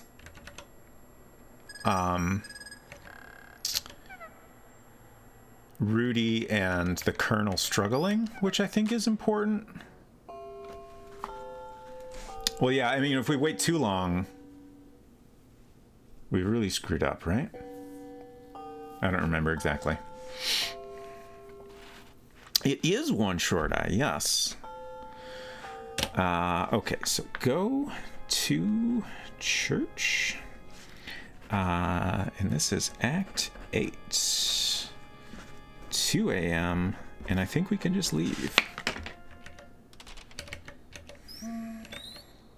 Can't dawdle too much, but you have minutes. Okay. Good to know. Yeah, I think, like, in my first playthrough, I spent far too much time dawdling.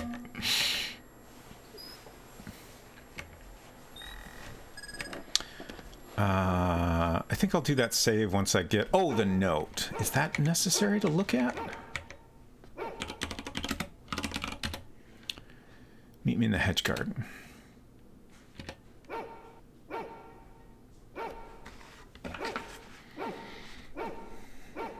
Go to front.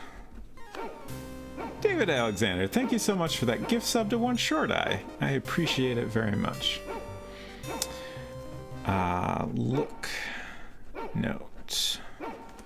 I would try to calm down Beauregard, but I don't think that's possible. I'll go ahead and do that save now.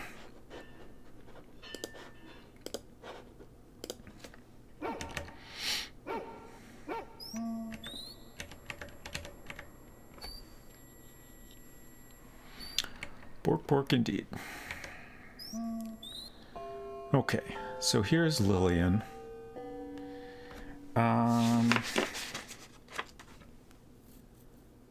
Oh no.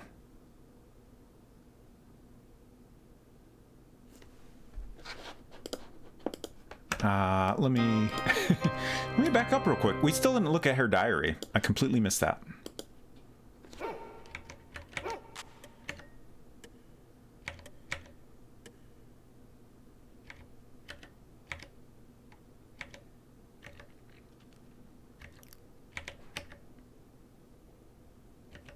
Did I miss my opportunity to do that? Or is this... Okay. Take diary. Read diary. So here's another thing I've been wondering about. The diary is an object you need to use more than once. Is reading it and examining it to find the fingerprint? Is that the two things?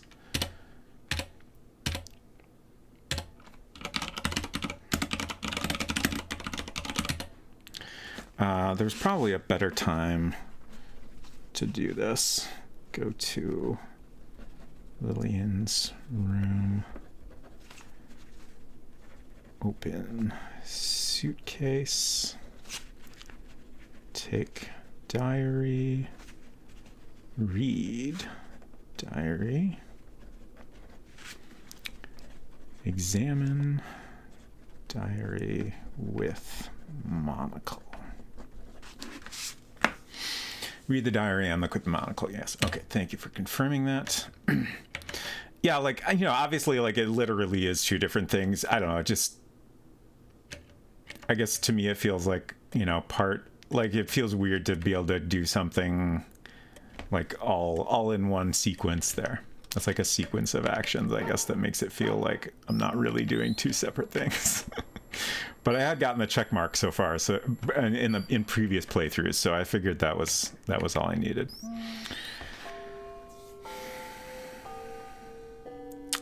Yeah, we did discuss that about fingerprint forensics during this time period. I think we determined that they did not.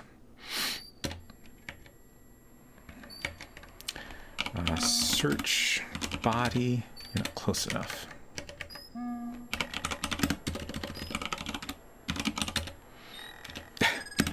Typo. Okay, so we got the skeleton key now, and at this point, I'm gonna do another save.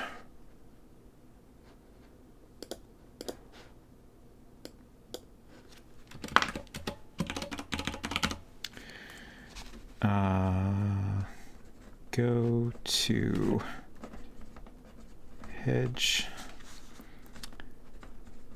search body. Cop said it was possible to match a fingerprint to a unique person. Oh, answer your question is fingerprint forensics is largely made up, by the way. Cop said it was possible to match a fingerprint to a unique person, and courts just accepted it as fact, but has never been proven to be true. Silver says it can be used as tertiary evidence nowadays, but not primary or supplementary. Interesting. Okay.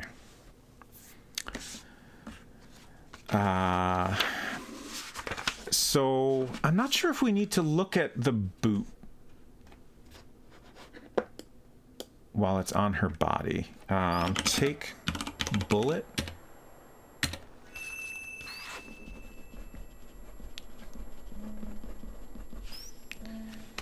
Take gun. Oop. Okay. And then load gun? Okay. Wasn't sure if that phrasing would work. Load gun. You need to look at the boot print in the mud with the monocle earlier, but not here. Okay, good. I did that. So now we need to book it to the colonel's room to observe. You're scuffling upstairs.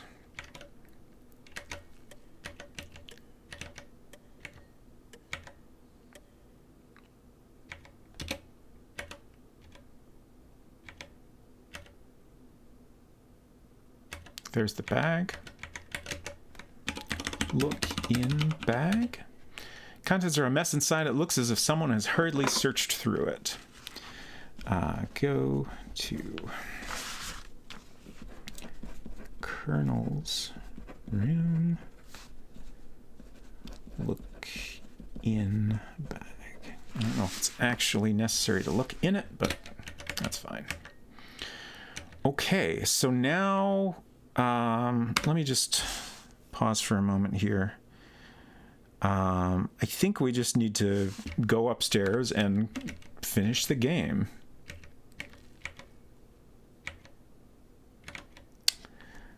Unlock door with key. Okay. Go to attic door. Unlock door with key. Open door.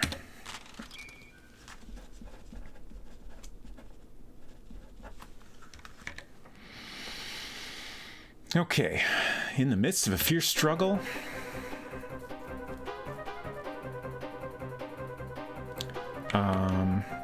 okay, I can't do anything right now. That answers my question of whether or not I did.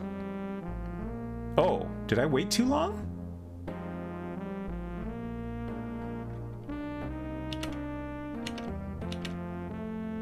I need to type there. Okay.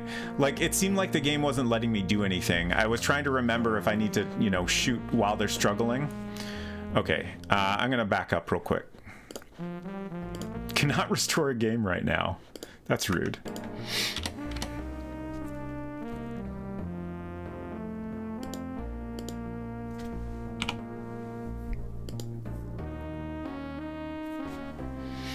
You're going to eat now. Okay, I won't be too much longer, I promise.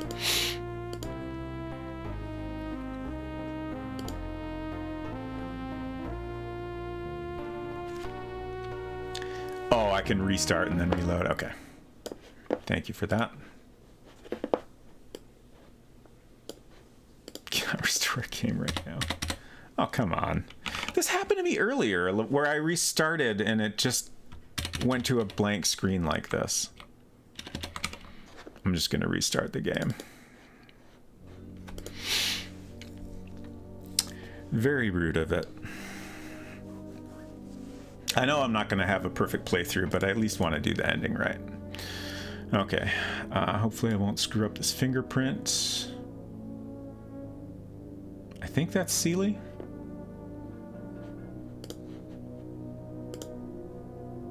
Okay.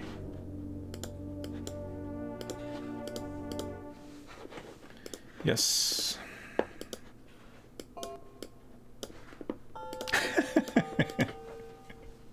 Eventually we'll be able to restore. Okay, there we go. Don't think I took the bullet yet. Take gun. Load gun. Whoops.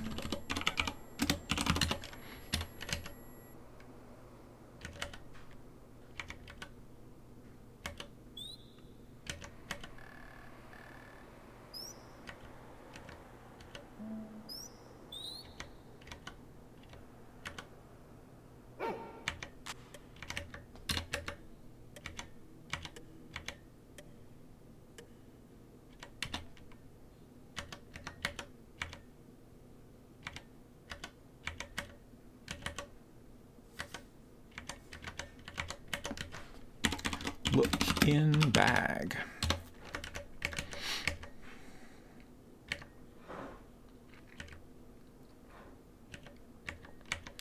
Okay, I'm gonna do one last save.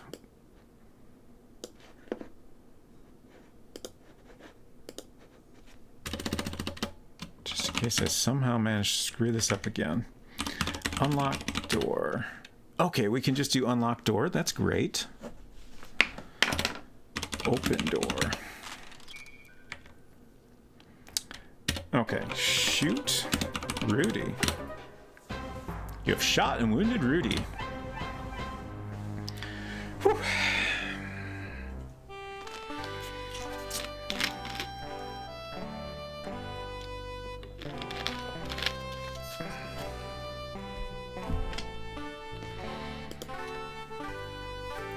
Okay, now we just need to sit through some dialogue here to get our final score and see how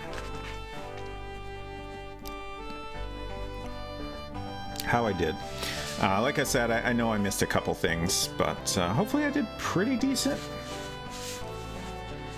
I was hoping I would at least manage a perfect playthrough, but I feel like I have a much better guide to get through on my next attempt. So I think what I'll do is I'm gonna go through my notes. I'm probably gonna type them up just so they're easier to reorganize and make changes. And then I'll try to get in another stream where I do another playthrough. Like, I want to at least have one playthrough where I know I can follow my notes and get the Super Sleuth score. So then I'll feel prepared to do my actual speed run for the anniversary stream.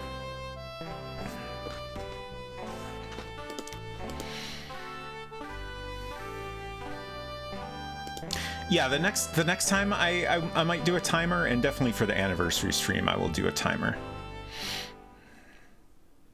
Like I said, I don't expect to set a record or anything like that, but we'll see how I do. Maybe it'll end up being decent.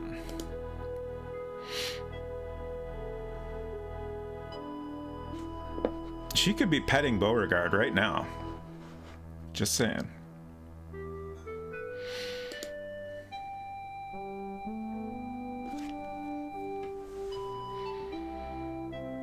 I'm excited to have curry.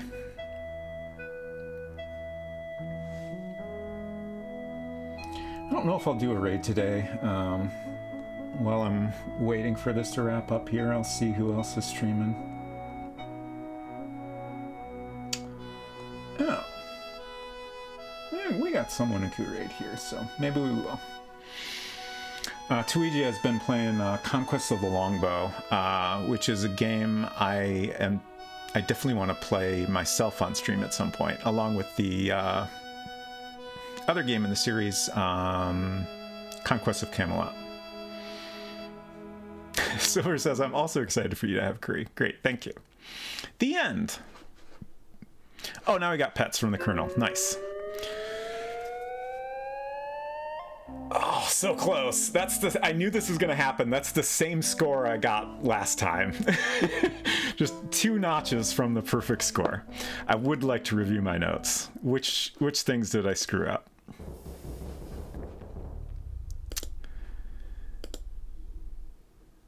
Got all those. Got all those. Got all those. Got all those. So close. Incomplete. Okay, yep. So we knew that one. We need to talk to Ethel at the beginning of the game about Rudy. And that should give us the info about Rudy's gambling habit. Thanks for the tip on that one, Short Eye. And then the other one is...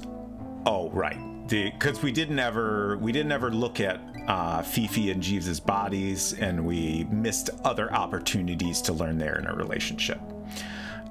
So I'll have to figure out a place to squeeze that in. There's probably something a little more efficient than going to look at their bodies, but that's maybe like the easiest way to make sure I don't miss it.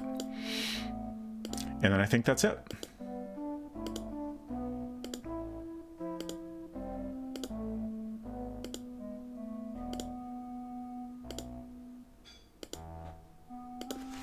Not bad. Seely spills the tea about them. Oh, interesting. Okay, so thanks, y'all. This was a lot of fun. I'm glad I did this. I was trying to decide what to do today, and I thought I might try to do this, and I was like, well, Unsecret Crush is doing her gaming with friends, and I thought maybe I should just do a casual stream, and I'm glad I did. This was great. Thank you all for hanging out. Thank you again, David, for that gift sub. I appreciate it very much. So, like I said, we're gonna go say hey to Tuigia, playing Conquest of the Longbow. I hope y'all have a great night. I'm gonna go ahead and hit my schedule button real quick. So my next stream will be on Tuesday evening. I'll also have a Lego stream this week.